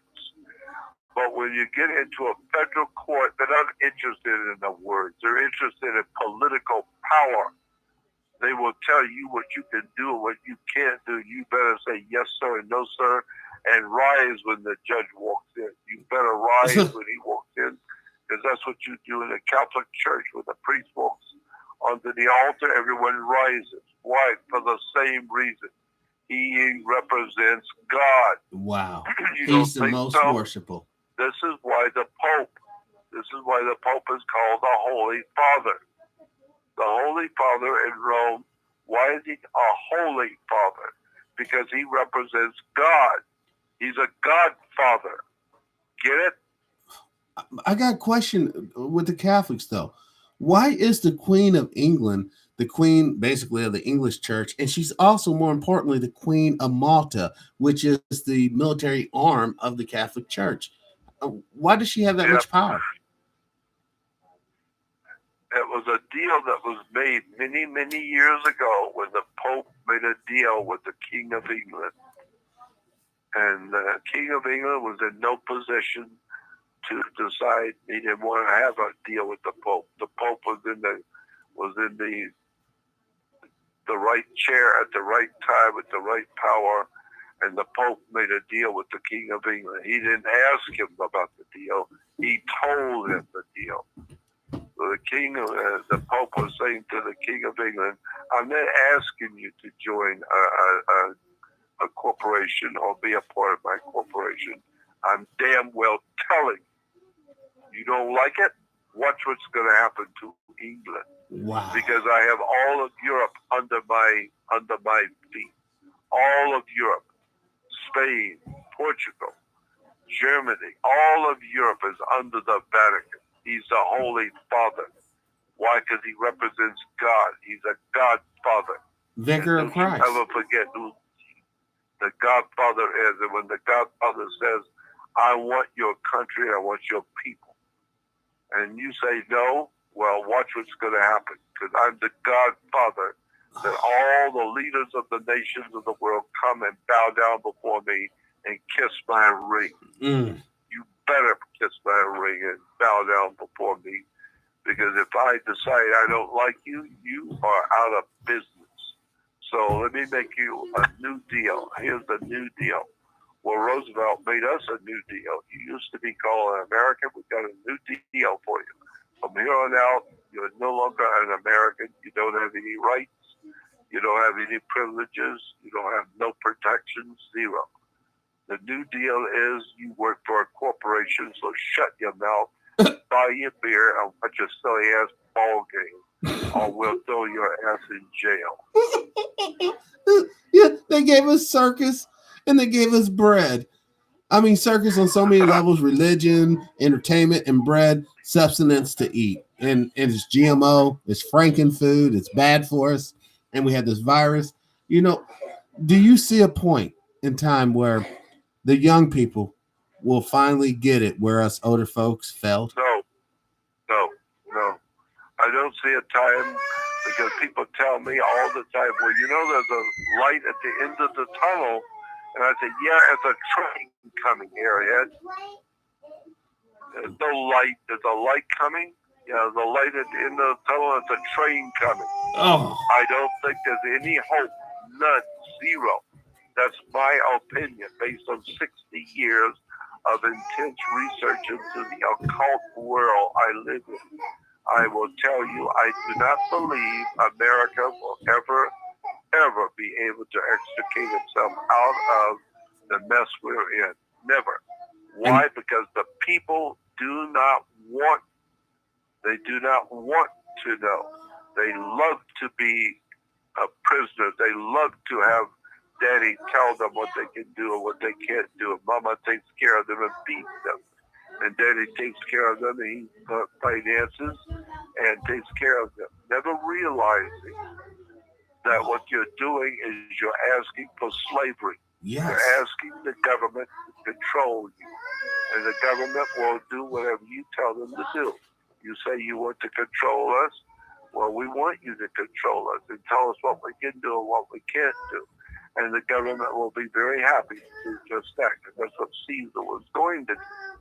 He was going to tell you how you can live and what you can do and what you can't do. And you better get a license on anything you want to do. You better ask permission. It's a statue of liberty, not freedom. Right. It's liberty. And liberty is always you asked. Better ask.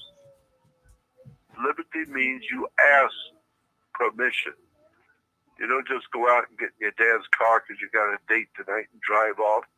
You better not ever do that. You ask permission. And if he gives you permission and tells you you better be back at a certain time, you better be back at a certain time, because he didn't give you freedom. He gave you the liberty to use his car, not freedom. So when you're a sailor, you come in on a sailing ship into a harbor. That's why you see the Statue of Liberty, because you can get off there and go on the land if the captain gives you liberty. Correct. And incidentally, the Statue of Liberty is not a woman. Go back and read the documents. The Statue of Liberty is a man in a robe of a judge's robe. It's a man carrying a torch. It's called the Promethean Torch of Liberty. Whoa. My God, if you understood what the Promethean Torch of Liberty represents, you will be ashamed of yourself to have the Statue of Liberty in America. But the French Grand Orient Temple Masons, the French Masonic order who designed the Statue of Liberty and built it and sent it over to us and sent it on ships over to us, and they came over and constructed it for us in America. No. Why? Because they knew what they were going to do. The French Grand Orient Temple Masons, the Masonic Lodge, who are now built in America, a corporation that now owns all of us, our children, our babies, our wives, our husbands, our families, are owned as a piece of merchandise by the corporation set up by the French Grand Orient Temple Masons. Now today, when Steven Spielberg makes a movie called Indiana Jones, Raiders of the Lost Ark, you will remember in the movie, if you saw it, you would remember that there was a Frenchman who was leading the Nazis to find the lost Ark of the Covenant. Right. The Jewish lost Ark of the Covenant. They had the Nazis, Hitler sent the Nazis over to look for the lost Ark also. But the Nazis were being led by a Frenchman, if you remember. Yeah. Wow. Why a Frenchman? Nobody seems to have wondered about that. I wondered about it because I know that Steven Spielberg is a lot of things, but stupid is not one of them. Correct. Very bright guy.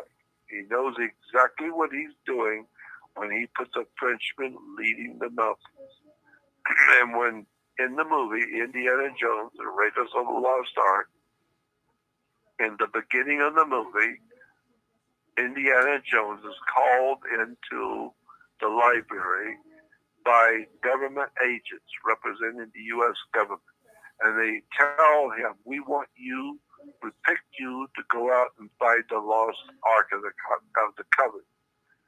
And you'll notice, as they said, we didn't ask you.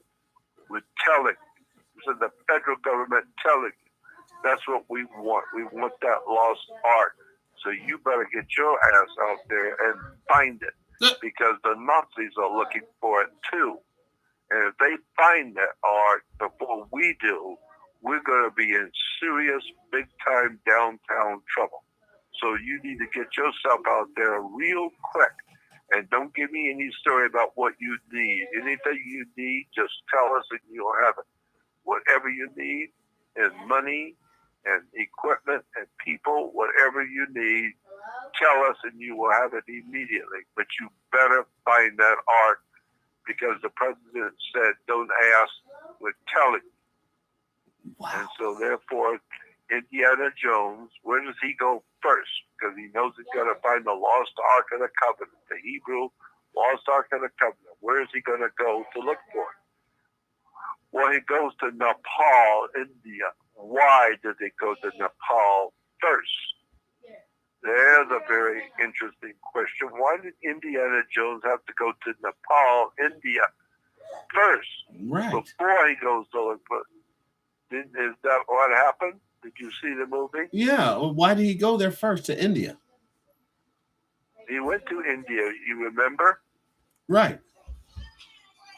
Okay, why did he have to go to India to find the lost Ark of the Covenant?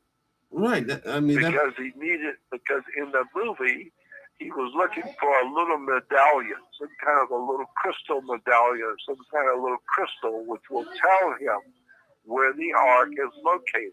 Remember? Yes. Looking for a little crystal, and so were the Nazis. They're not stupid. They were looking for the crystal too. Like Spielberg showed you in the movie, the Nazis were a lot of things, but stupid was not one of them. They were far more educated than you even begin to know how much they knew. They knew that if you're going to find that lost Ark of the Covenant of the Hebrews, you better go to Nepal, India first. Because you ain't going to find nothing if you don't go to Nepal first. Why? Because the Nazis knew what the story was all about.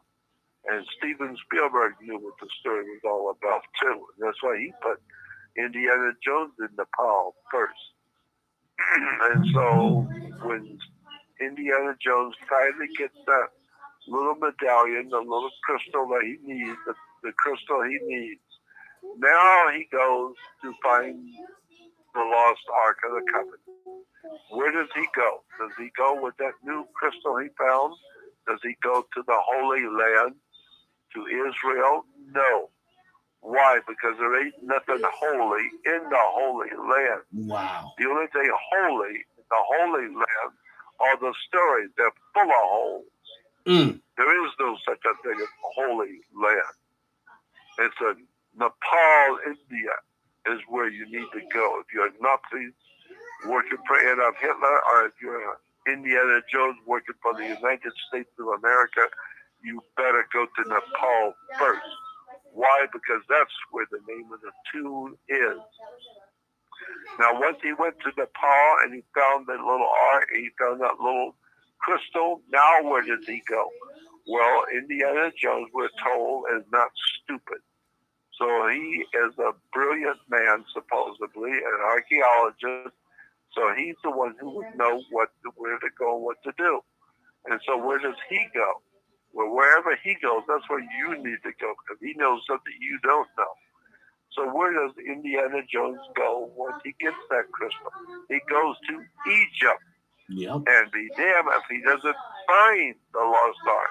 It's in Egypt. It's in a tomb in the Valley of the Kings. It's in Egypt, not the Holy Land. It has nothing to do with the Holy Land. It's an Egyptian temple. And there's a Frenchman that's leading the Nazis. Wow, what a story that was being told the people of this world in Indiana Jones. But they're oblivious. They're oblivious to it. What a story. But people are so ignorant, ill-informed, and unread, and have not studied the world of the dark world of the occult that's running our planet. They have no idea in the world what that movie was all about. It was telling them something then. And so then they find the lost ark in Egypt. Why did they find the lost ark in the Egyptian temple in Egypt? It's because the whole story of the Ark of the Covenant in the Old Testament, the Jews with the Ark of the Covenant, it's a Egyptian story. It has nothing to do with being Jewish or Hebrew whatsoever, period. It's an Egyptian story. It's been hidden. But Spielberg knew what the story was, and he places the Lost Ark in Egypt. That's where it was supposed to be, in Egypt. Because the Ark was not called the Ark of the Covenant. It was called the Ark of the Contract. And the contract was with Pharaoh. It's an incredible story when you understand nothing is what you thought it was. The Lost Ark has nothing to do with Jewish or Hebrew. The Lost Ark is an Egyptian symbol. It comes from Egypt. It's called the Ark of the Contract. Well, in Hebrew, a contract is called a covenant. So it was the Lost Ark of the Covenant. No, a covenant is a contract. Go back before. Do some understanding. And you'll find out that Indiana Jones was right. He found the Lost Ark in Egypt because of the Egyptian symbol dealing with the Egyptian religion, dealing directly with Pharaoh Akhenaten.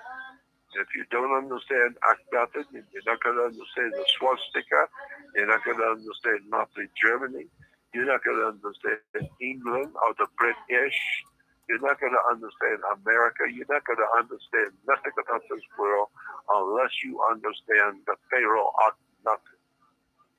Pharaoh Akhenaten was the Pharaoh who introduced into the world the idea of sun worship. And today, this is what we have in the world today. It's called sun worship. Right. S-O-N or S-U-N, it doesn't matter. It's still the same word. S-O or S-U. A-E-I-O-U. All the same word. S-U-N is S-O-N. S-U-N in America, we say that thing that comes up in the morning. It's very bright and round. It wakes everyone up. It's called the S-U-N. But if you're in Europe, Germany, when that globe rises and lights up the earth, they spell it S-O-N, not S-U-N. Why? Because either one is correct. The S-U-N, S-O-N is actually that globe that brings light into the world. Right. That's why we say that Jesus is God's Son, the light of the world. Well, of course, the sun is the light of the world. What else lights our world without the sun? Exactly. So when you say Jesus is God's Son, it's S-U-N, not S-O-N. It's sun worship from Rome. This is given to us by the Roman Catholic Church. The Roman Catholic Church gives us the worship of God's Son, the light of the world. Well, of course, the sun is the light of the world. And then we're told that God's Son is our risen Savior. Well, of course, God's Son, S-U-N, is our risen Savior. Because it rises every morning about 5:30. And you better thank God it rises. Because if the sun don't rise every morning, in 3 weeks we're going to be dead. This earth will be nothing but solid ice without the sun rising to give us warmth, to give us energy, and to make our plants grow and our children grow, and we will have energy to work and build. So the Son of God, God's Son, is the light of the world. And the ancient Egyptians said the sun is pure energy. And pure energy means it's pure light. Light is energy. Energy is light. And when a battery runs out of power, we call it a dead battery. Why? Because it has no energy. Energy is light. And so the ancient Egyptians said that the sun, if the sun were to keep its energy and not share it with all the planets in our solar system, the sun could last forever and ever, would never die. Why? Because the sun itself is pure energy. And if he didn't give away his energy, ultimately he's giving it away for free every day. God's Son is giving away his energy, which basically means one day he will die. One day the sun will die out because it's giving away its energy. So we say in our religion, God's Son died so you might live. Wow. He gave his life so that you might live. Yeah. The sun is giving its energy so that you may have babies and eat and have food and have cattle and live on the earth. And as long as there's a sun and as long as there's cattle and people on the earth, they will live forever, as long as the sun keeps giving energy for the next billion years. But it will not last forever. There will come a day when the sun will have to die because he's giving all his energy away. So our religions teach us that God's Son died so we could live. He gave his life so we might live. Why? Because he is our resurrected and our risen Savior. Why? Because it rises every morning. And it is your Savior, because if it don't come up tomorrow morning, the earth is going to freeze over real quick. Yes. And you're going to be under miles and miles of glaciers also on the earth. And you are gone forever. Your children, your earth, your life, the whole world is gone without the sun. So God's Son is the light of the world, our risen Savior. That's so powerful when you put it in such perspective. You know, yep. You understand how things work. I've been looking at this subject for 60 years. I'm fascinated with how much we don't know. How much the human race is so ignorant, ill-informed, and unread. We don't know what words mean. We don't understand how things work. We don't understand. It's like somebody having a beautiful Rolls Royce and his home, and there's a highway, an interstate highway out in front of his house, about a half a mile away. It was a big interstate highway. But because you have a Rolls Royce and there's a big highway, the problem is from your house to that highway, you don't have a road. So you're not going anywhere. I don't care how big a car you've got. So that's the same thing today. We got religions, we got government, we got money, we got everything except knowledge. We don't know nothing, about nothing, concerning nothing, and concerning nothing. We don't know what's going on. We don't know how the government is controlled, who prints the money, where the Holy Father comes from, and why he represents God, because he's the Godfather. We don't understand how the Godfather gave birth to Godfathers in the mob, the Buckies, and the families, etc., because it's all, America is a criminal empire. Wow. It's an absolutely criminal empire. And therefore we have an empire state. America is the new Rome. Because if you go back into history, you will see that Caesar ruled the world of his day. He was called the emperor of the empire. And he ruled the world from Rome. Well, when Caesar took over all of the world of his time, except for Britannia, except for Britain. Britain was not connected to Europe. And Caesar knew about Britain, and he was not happy that he was the god of all of the world of his time, all the world of Rome, except for Britannia. And he gave orders. He wants Britannia. I want Britannia, and I want it as soon as possible. Go get Britannia from me. Put it under my rule. Put it under my rule. And so Britannia became the place where Caesar was going to, the next place Caesar was going to take over was Britannia, what we call Britain. And when Caesar went into Brittany, where did he set up his government? London? He set up his government. Londinium, I believe it was called at the time. Yeah, well, where it was York, England. York was where Caesar was ruling England from. York. And that's why when we come today to America, we have a New York, New England, New York. And New York is the empire state, is the new Roman Empire in New York. Wow. And my God, I mean, when I get on these subjects, I could go for 8 to 10 hours if I could. if I could last that long. Well, I just telling you things that you never heard. Exactly. And we're all the wiser for this. I mean, we're going on 2 hours here. This is basically double a normal show, but it's only because of the information you have to share with us, Jordan.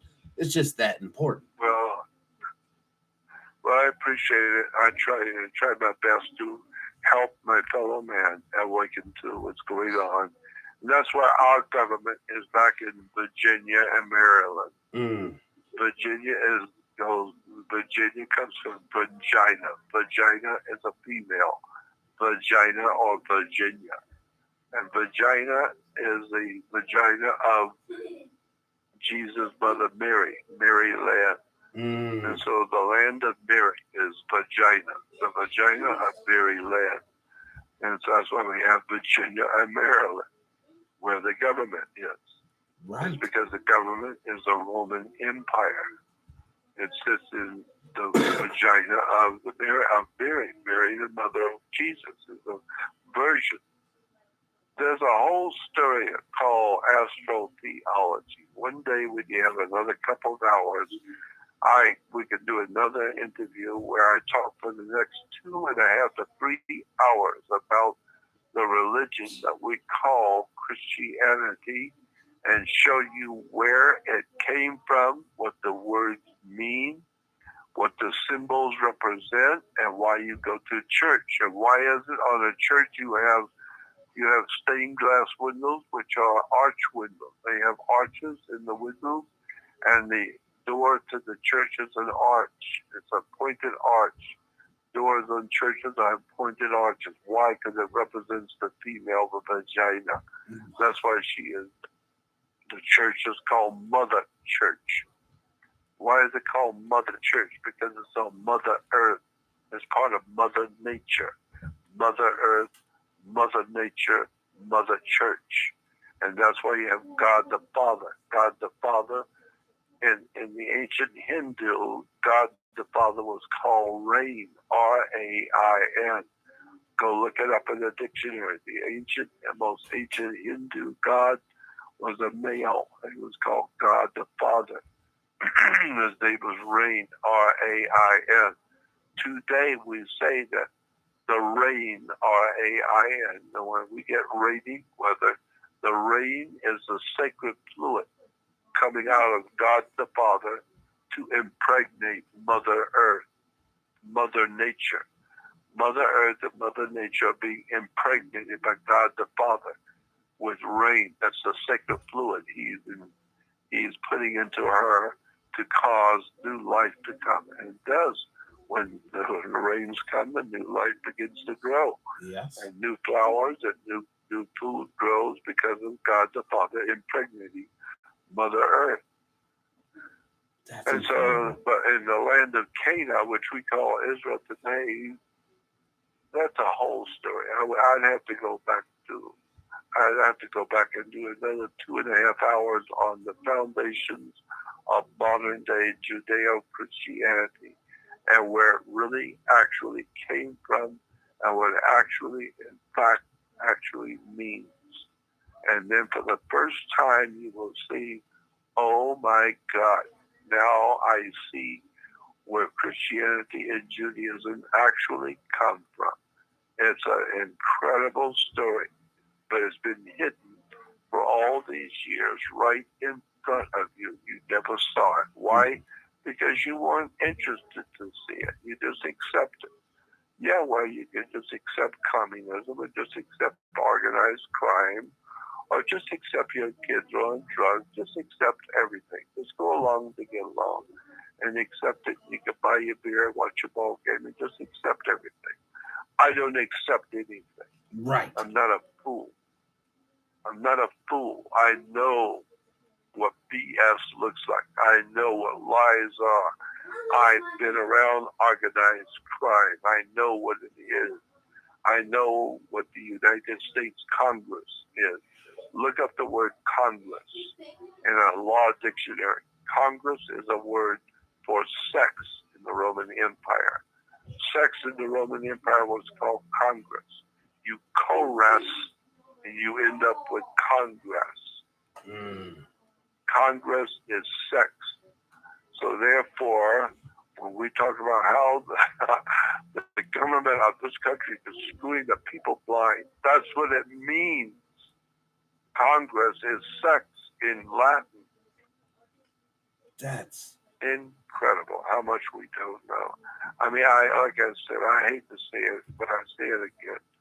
I'm tired because I'm 80 years old, but I wish I could sit as a 50-year-old. I wish I could sit for 10 hours and just have the whole 10 hours recorded and put out into the world all the stuff in the world that you did not know. All of the lies, deceptions, and lies and deceptions you never knew, you never understood why the government does this, why the government does that, why is he on a motorcycle, why are cops called the police, why do we have jails, and why is it when you go into jail that put you in a cell, that's what we call a battery. Batteries are in cells. And what happens to a battery, when you have a battery cell, you have to put water in it. Well, we are 80% water. yes. So we are a biological battery. And therefore, when we run out of energy, we say, my God, I'm dead tired. And if you don't sleep, one day you're just going to collapse, and you will sleep because the body demands it. And you are dead tired, therefore you're dead, because you have no energy, and therefore you're tired because you are a biological battery, and you've run out of water, you're dry, and therefore you're a battery. And they're going to put you in a cell, but you have to be bailed out. That's what you do with a boat that's taking on too much water. You have to bail it out. So you have to be bailed out. It's when Why? you use these words. You're in hot water. You got to be bailed out. And if you don't have the money to bail yourself out, then they'll put you in a battery. They'll put you in a cell. You know, would it be quite honest to say, Jordan, that all the power on earth is in words? Of course it is. Of course it is. That's why you have to be an attorney. You gotta be a licensed lawyer or an attorney. Why? Because if you're going to talk about law, you gotta get a license. You can't just talk about law and be an attorney. You gotta have a license. Yes. Why? Because you are making money. You're making money off of people because you have studied a law book. Well, if you've studied the law books and you pass your test, and now you're a lawyer, the only way you're going to become a lawyer is if you get a license. So you have to go take the test and get your license. Now, once you get your license, that means you are now licensed to practice law. And so, therefore, you are practicing law.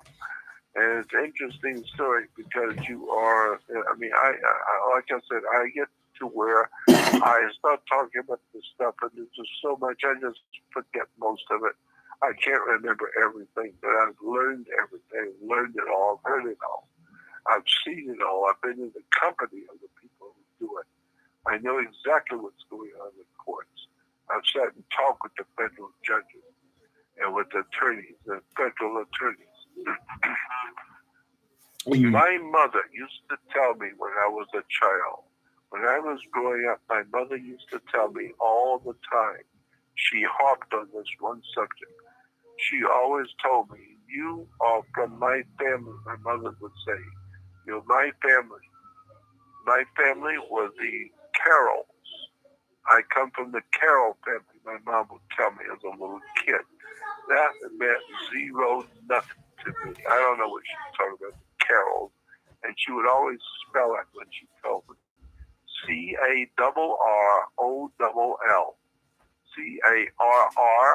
Carroll is the Carroll family. They're from Washington, D.C., the Carroll family. And that's who I am, and that's who you are. Don't ever forget, you are the Carroll family. And so I know that she was right because she had two uncles that were both judges in my hometown in Florida, and their last name was Carroll. And I was taken to court sometimes when her uncles were presiding over court. We would go to court to see her Uncle Carroll. Frank and John Carroll, John C. Carroll and Frank Carroll were judges in my hometown. So when she told me about the Carroll family, well, I understand. She does have uncles who are named Carroll. They are in government. They were appointed to the federal bench. So that much I knew as a kid, but I don't know what the significance of that is. Who the hell cares? It's a long time ago. Well, it wasn't until 1999 when I read the book. I came across the book Rulers of Evil by Tupper Saucy. Rulers of Evil was a story about how the Catholic Church founded the United States of America, and how the United States of America was a Roman Catholic operation on the earth, period. I never knew that. And I knew about, the Godfathers and all that organized crime stuff. I didn't know that the Catholic Church was responsible for the United States of America being founded. And the book was called Rulers of Evil by Tupper Saucy.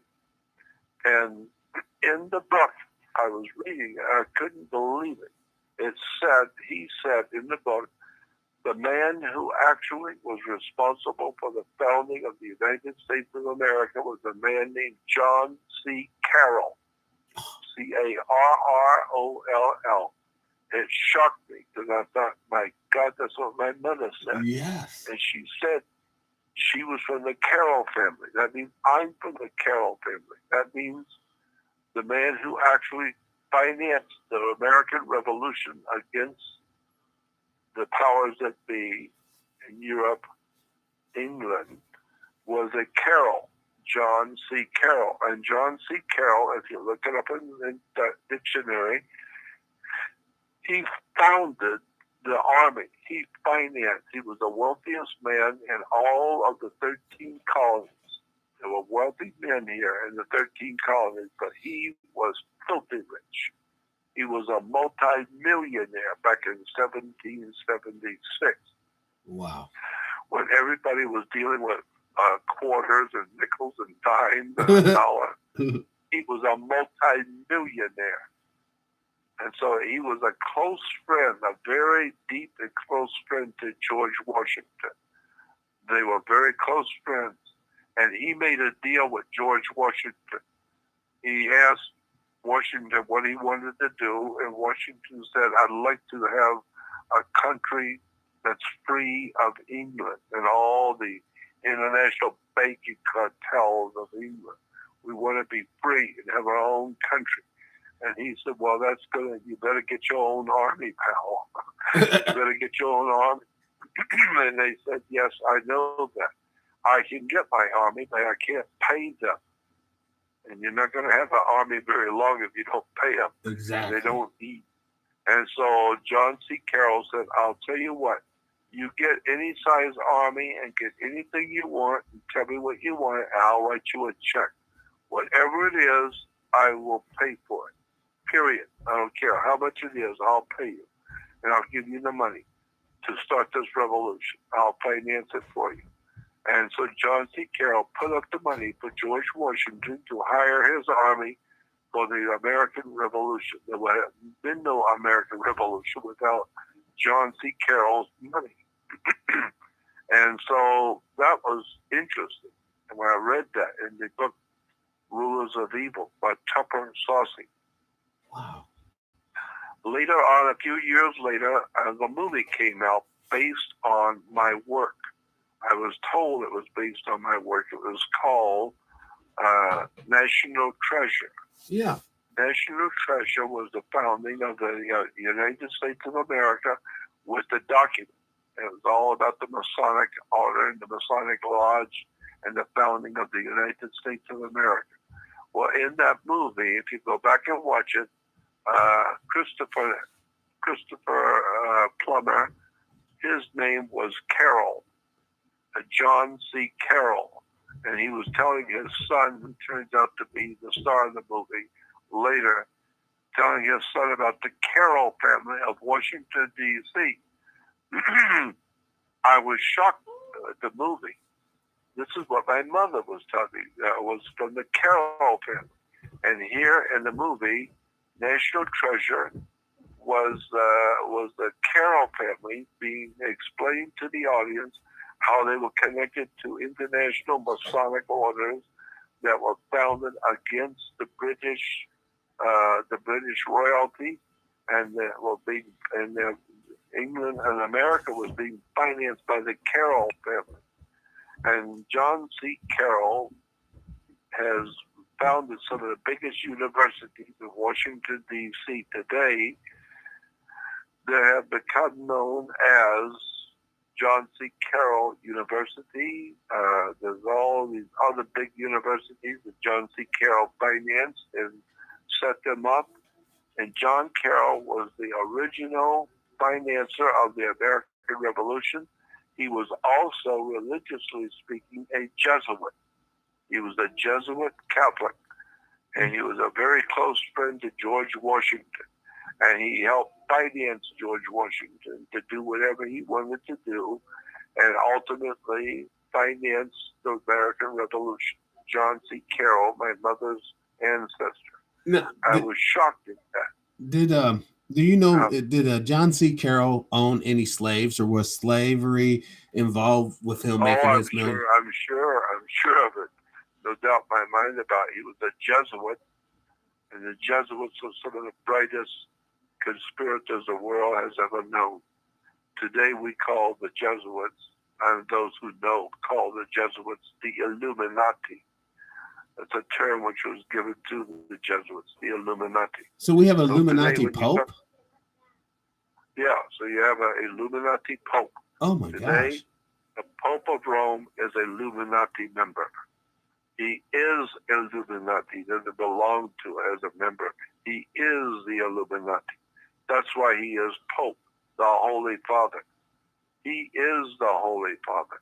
Wow. He represents God. He's a Godfather for the Jesuits.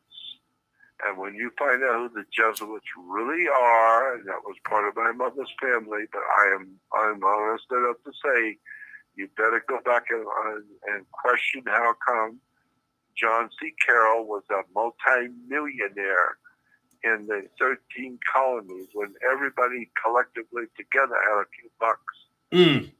Except John Carroll, he was a multi-millionaire. And he made a deal with George Washington. Go get your army, do whatever you want, tell me how much you need, I'll write you a check.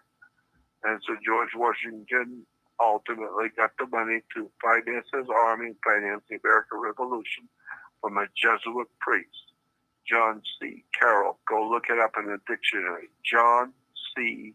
Carroll, Carroll.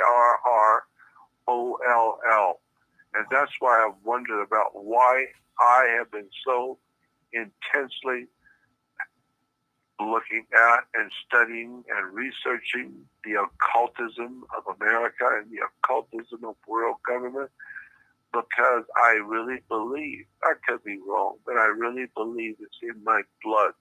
That's why I wanted to do what I wanted to do, and I've been studying this for years, over 60 years, because it's just in my blood. I understand how the America was founded. I understand the Jesuit order in America. I understand the Carroll dynasty. John C. Carroll and his brothers financed Washington, D.C. I know how they did it, and I know what's going on and how it all works. I'm just fascinated with how much the American people have never been told. Right. I don't know what else to say. I mean, you said so much. One hell of a story, boy. I mean, just adding to the military aspect of what you was talking about, we had a guest on that basically broke down each branch of the military has a certain family, the DuPonts, the Fords, that actually funded them. Yeah. And doesn't that, mean when we go to war, we're not going to war because of you and I, are facing a threat. No, we're going to war because these huge corporations are facing a threat in their supply line. Exactly right. That's precisely right. That's why it's called, what we're doing is called a hostile takeover. Wow. It's a term that is used in corporate business. When one corporation is going broke and another one comes and says, we'll buy you out. We'll give you the money to pay all your bills. But when we do that, sucker, we own you. Yes. We're not just going to give you the money to help you out. No, we're not going to help you out. We're going to help you out of your business. You're going to give me the business. I'll own it. Because I can do a lot better than you can, because you've had a business and you're broke. I've got a business, but I'm worth hundreds of millions. So I'll buy you out. And then when you say, I don't want to be bought out, well, I'm going to buy you out whether you like it or not. And how do I do that? I go to your creditors. I say, how much money do you have involved in this company that's not doing anything? They say, well, we got $100,000 in this company. I say to them, I'll give you $200,000 in cash tomorrow for that stock. I'll give you $200,000. This way, you've got your money back plus 100% interest. Correct. Well, obviously, the companies and these businesses are going to jump at that. Let's don't do it today. Don't wait till tomorrow. We'll do it today. And so I can buy out all your creditors, and at the end of the day, I am your only creditor. Everybody you owe, you now owe me. Therefore, I have the legal right to take your company because you owe me, and you can't pay me, and there's no way you're going to pay me. So I take your company, and I now own it. So it used to be yours, it's now mine. It's called a hostile takeover. A hostile takeover. Well, that's what happened in World War II, World War I. Yep. We went to Germany. We asked Germany, would you sell us your corporation in Germany? Because you Germans are brilliant, smart, you really are clever, and we want to own you. So you work for us. The Germans said, no, we're not interested, thank you. We're not interested to sell you nothing. And then we came back and said, well, perhaps you didn't understand. I didn't ask you if you would sell. I said, we want you. Airhead, do you understand what that means? That means we didn't ask you. We're telling you. We're taking you over. And so there was a world war that we were involved in. Most people have no idea what it was all about. All we know was Hitler was this, Hitler was that. We don't know where the money came for the war, who financed it, who was running the war behind the scenes. We just don't understand any of that. It's an extraordinary story, the world you look at. We have to go into this deeper. I mean, the next time you're on, we have to go into the corporate warfare, but I want to talk about the knowledge that you had about or have potentially about the Rosicrucian, another Catholic set that many people don't understand what they're up about. Well, yeah, we can talk about that later another time. It's yes. a big story. I can tell you all about it. Yeah, but I definitely want you on, and I want to do something other. I want to invite you on. If you want to come on once a week, we can do this. We talk. We got each other's numbers, but whatever and whenever you have the strength and you want to, just give me a holler. We'll go live immediately. I'm always, I'm self-quarantined now, so I'm going to be in the house for the foreseeable future. But I want to share as much. I know this is a great time to do some interviews. But I want to share as much information with the young people that's not so far gone yet. That's what I want. That's my feeling. I'm 80 years old, and the only thing I can see of any real value at my age is talking to young people, because they are brilliant. They're incredible, beautiful young people, and I love them all. And I would love to be able to sit in front of an audience at a university and tell them the real truth. Yes. Here it is. Write this down. Bring a pad and pencil, and I'm going to tell you some things you've never heard and you will never hear. I'm the only guy in the town that's going to tell you the real truth of what's really going on, and I'll give you the proof, and you go look for it yourself, and you'll find it. I can tell you things where they are today you've never heard of before, you don't know they exist, and I would love to do that. I would love to help you. I feel the same way. I'd love to talk to young people about what the world is and where it's going and where it's come from. It's such a big story, and that's why I said anyone listening should go to my website, JordanMaxwellShow.com, Jordan Maxwell Show, and then join my research website, Yes. Jordan Maxwell Research website. You will find stuff on there that's worth $1 million to you.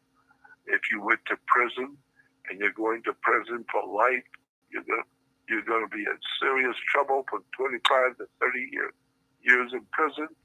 If you just knew about one of the articles I have on my website, on my research website, you wouldn't go to prison ever. If you just knew. But you don't know. I do know. But how do I know? I've spent all my life looking for it, purposely. Yes. And I have found stuff there that you have no idea even exists. So that's the best I can tell you for the moment. Like I said, Jordan, as long as I'm going to. I do appreciate the time that you spent today. I know, seriously, I really sincerely from the bottom of my heart do, because the knowledge that you're sharing with us is going to go beyond us. Once we're dead and warm meat gone, hopefully this broadcast will be in some sort of format, accessible or accessible to future generations. At least they'll know that there were a couple of people who got it. We understand what's going on. We just have to wake up the rest. Oh, God, yes. The people of America need to be awakened. And that's what we're about. It's such an incredible story of how much they've never been told, how many lies and deceptions and words and terms. It's really interesting. You know, by law, you are not referred to as a man. In the actual law books in America, you are referred to as an animal. You are referred to as a male or female. The United States Printing Office every so often prints a magazine called the Styles magazine, published by the United States Printing Office. The Styles magazine is a thick magazine that's filled with words that the federal government and the federal courts use. And the Styles magazine tells you what those words that the courts use, that the government uses, what they actually mean in real life. And that's an incredibly valuable publication. If you're going into a federal court, you need to listen to what the judge is saying. Because when he says something, look it up in the Styles magazine, you'll see what it really means. He knows what it means, but he knows that you don't know. And since you don't know, you're going to say things that you think you understand. You're going to say an answer to him when he asks you a question based on what you know out there on the streets. But that's not where you are. You're not on the streets. You're in a federal court. So what you say, your words to the federal judge, can put you into prison. You can be found guilty, go to prison for many years. Why? Because you used words in the courtroom you didn't know what they actually meant. Wow. And so it's called the Styles magazine. And boy, when you go to the Styles magazine and look up man, it will tell you a man is a royalty of high standing, wealthy, powerful. Royalty are called man, and the women are called women. Man and woman. But poor people, the poor working class people of the world, are called male and female. They're not called man or woman. They're called male and female. That's why all of your important paperwork, your driver's license, insurance company, your bills from the gas company, your water bill, your rent, every kind of bill or any kind of official business, period, it's always, your name is in capital letters. Right. Why? Because the government is capitalizing on your stupidity. They are taking your stupidity and ignorance and capitalizing on it and making money because you didn't know you were an undersider on the cop's ticket. You didn't know when you got insurance what it's all about, who really owns the insurance company. You didn't know any of this. And the government knows you don't know, and they want to keep you at it. Like damn sure you don't know. So they're capitalizing on your ignorance. That's why we call it capitalizing, because they're making money off of you. All you do is just pay and pay and pay to the day you die. You're going to pay this fine, you're going to pay that, you're going to pay this tax, you're going to pay this, you're going to pay that. You're just going to keep paying to the day you die. And when you die, now you're going to hell where you're really going to pay. And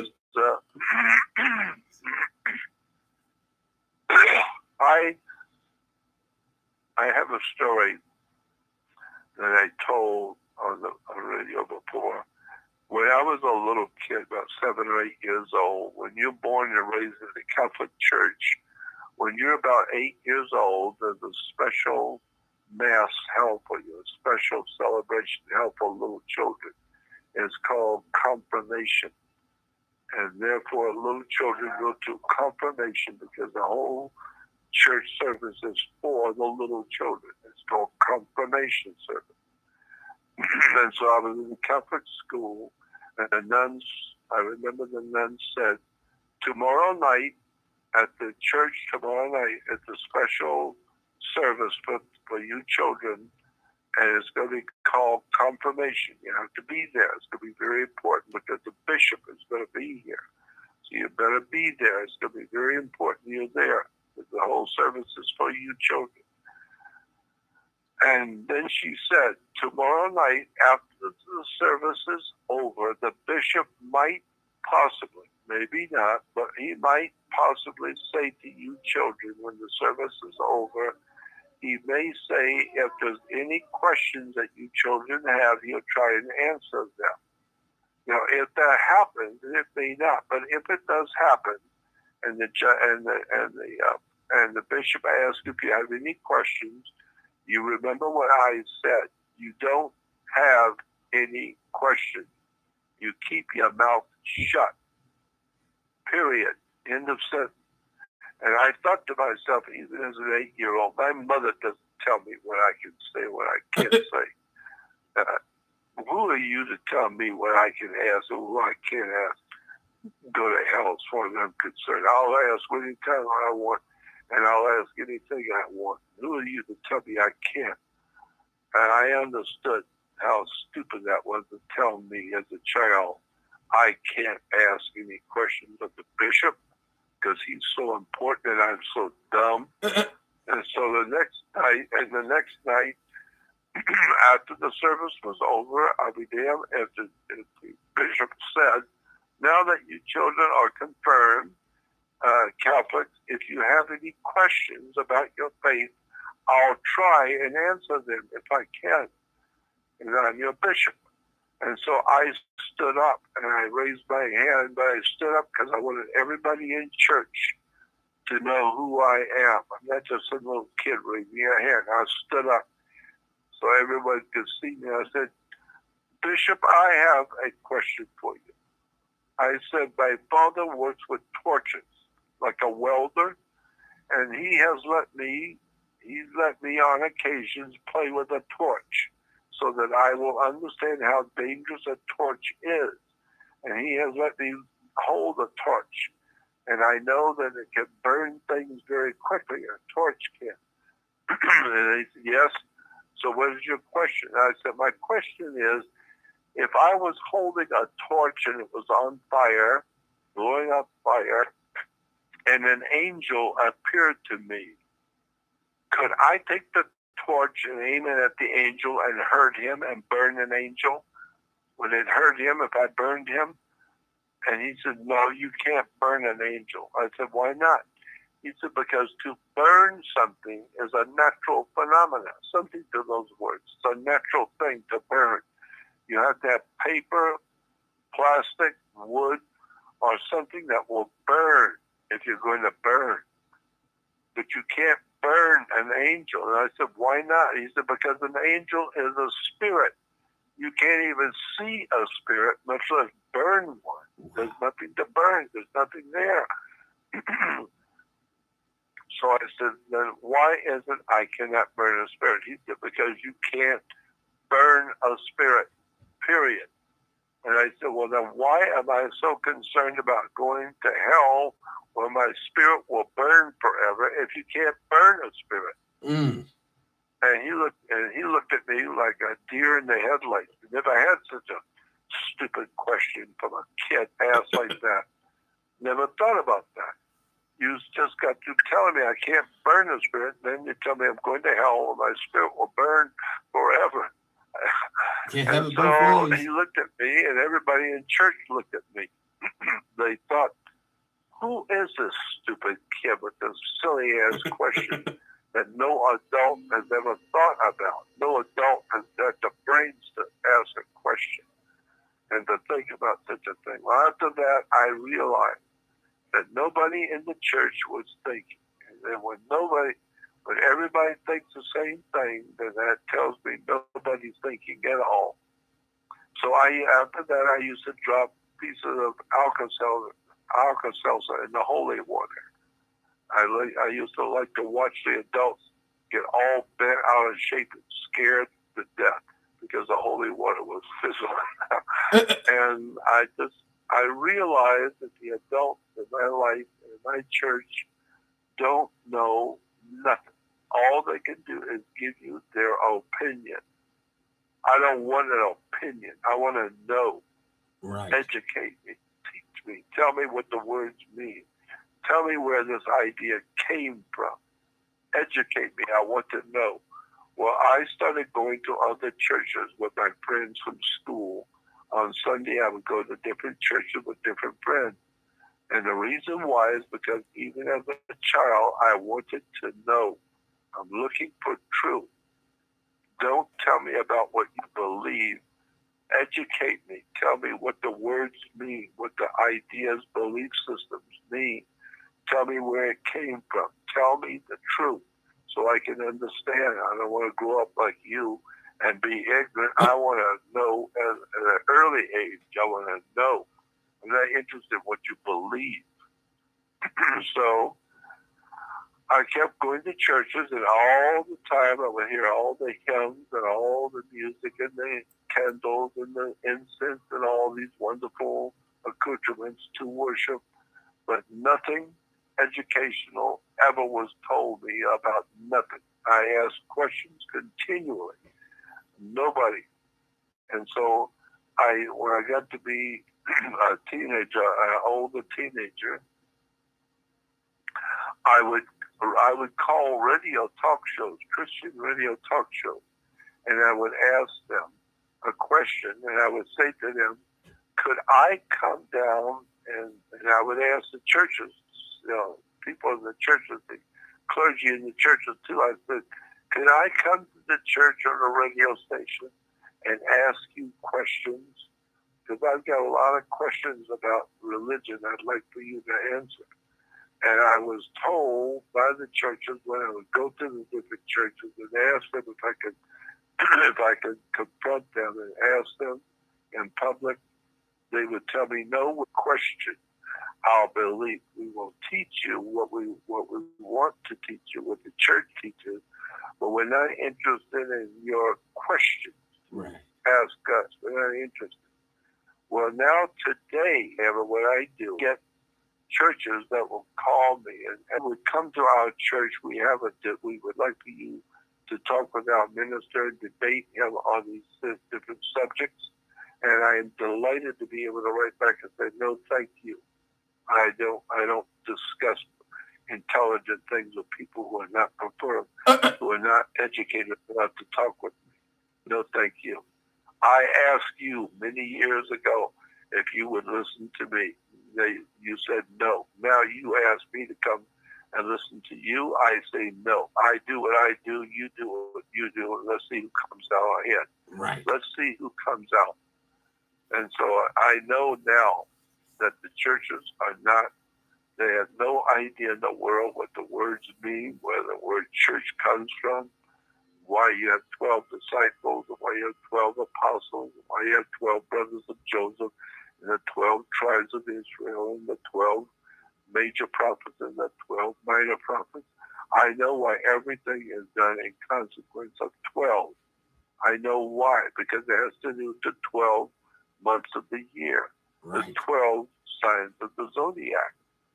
The 12 signs of the zodiac, all 12 of them, are referred to as the 12 apostles, 12 followers of Jesus. Wow. And Jesus was God's son, S-U-N.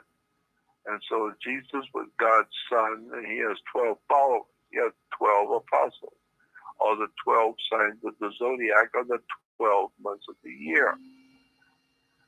And oh my God, as I said, I'm so tired of trying to explain this stuff to people, but it's so important if you understand the importance of what I'm saying and how ignorance is dominating the American public and all over Western civilization. The people are ill-informed, unread, and dim-witted, and it's just too bad, because there's never going to be a time when we're going to get out of this mess, because the people don't want it. Right. The people are not interested to want to know. It's They almost want as to if know you're taking they away their wouldn't. goodies. Like by sharing this real information, you're taking away their blitz. And as George Orwell said, ignorance is blitz. You got that right. That's the name of the tune. So anyway, I think I've talked your head off. I think that's enough. Well, we want to have you back on, Jordan. Whenever you feel up to it, just give me a holler at, and we'll just go live right then and there. Well, I appreciate it, and thank you for your kindness and for your patience to listen to me. Oh, thank you for sharing. And just know that I've got so much more.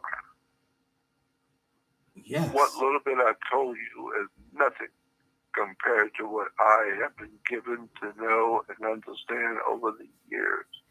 After 60 years of doing this kind of research, I have heard all the stories. I know where they come from. I know what government's doing. I know who the mob lawyers are. I know what the mob is doing, the organized crime. I know what the Vatican is doing. I know what all of it. I know what it's all about. So maybe one day when I'm feeling better and got more energy, we can sit and talk for hours again. Yes. Before you go, I just want to reiterate for all the people who just now checking in, obviously rewinding the show, but check out Jordan's work at jordanmaxwellshow.com. Once you go there, click on interesting articles, and then you can go to the actual research page, and you get the library, the pantheon of knowledge accumulated over 60 years of knowledge accumulated at your fingertips. So while we're all quarantined, yes, please go to Jordan's website. We all got downtime. Go in there instead of binging on these stupid, ridiculous shows. Binge on some real knowledge. Binge on something that will make you a better informed person. All right. Well, thank you, Jordan, so much. Thank you. And the website is Jordan Maxwell Show. And when you go to Jordan Maxwell Show, you will see an advertisement for a research website. Then click on research, join it. Then once you join the research website, then you go to a section called Interesting Articles. Yes. It's on the research website, Interesting Articles, and you will see articles on there that will tell you things you've never heard, and will not be able to believe. It's been right there in front of you. You just never knew it was there. You never read anything about it. And now you see how the world really actually works. Yes. So I want to thank you for listening. This is Jordan Maxwell, and we'll talk again later. Thank you, sir. Thank you, Brother Maxwell. And I believe he's gone off the line. Wow, what a powerful show, y'all. Was not expecting all this. Once again, I want to thank the Most High for allowing this to occur today. Hopefully that this show has given you guys something to think about, something to contemplate, maybe even something to research for your own interests. But this will conclude TPIM SR Live for today, March 28th, 2020, the year of our Lord. As always, I ask you, brothers and sisters, live your life of integrity without hate, envy, or greed. And as always, brothers, sisters, please, please, please, let's try to be kinder to each other. Peace and power, unity and victory, dignity and respect, liberation. I'm out.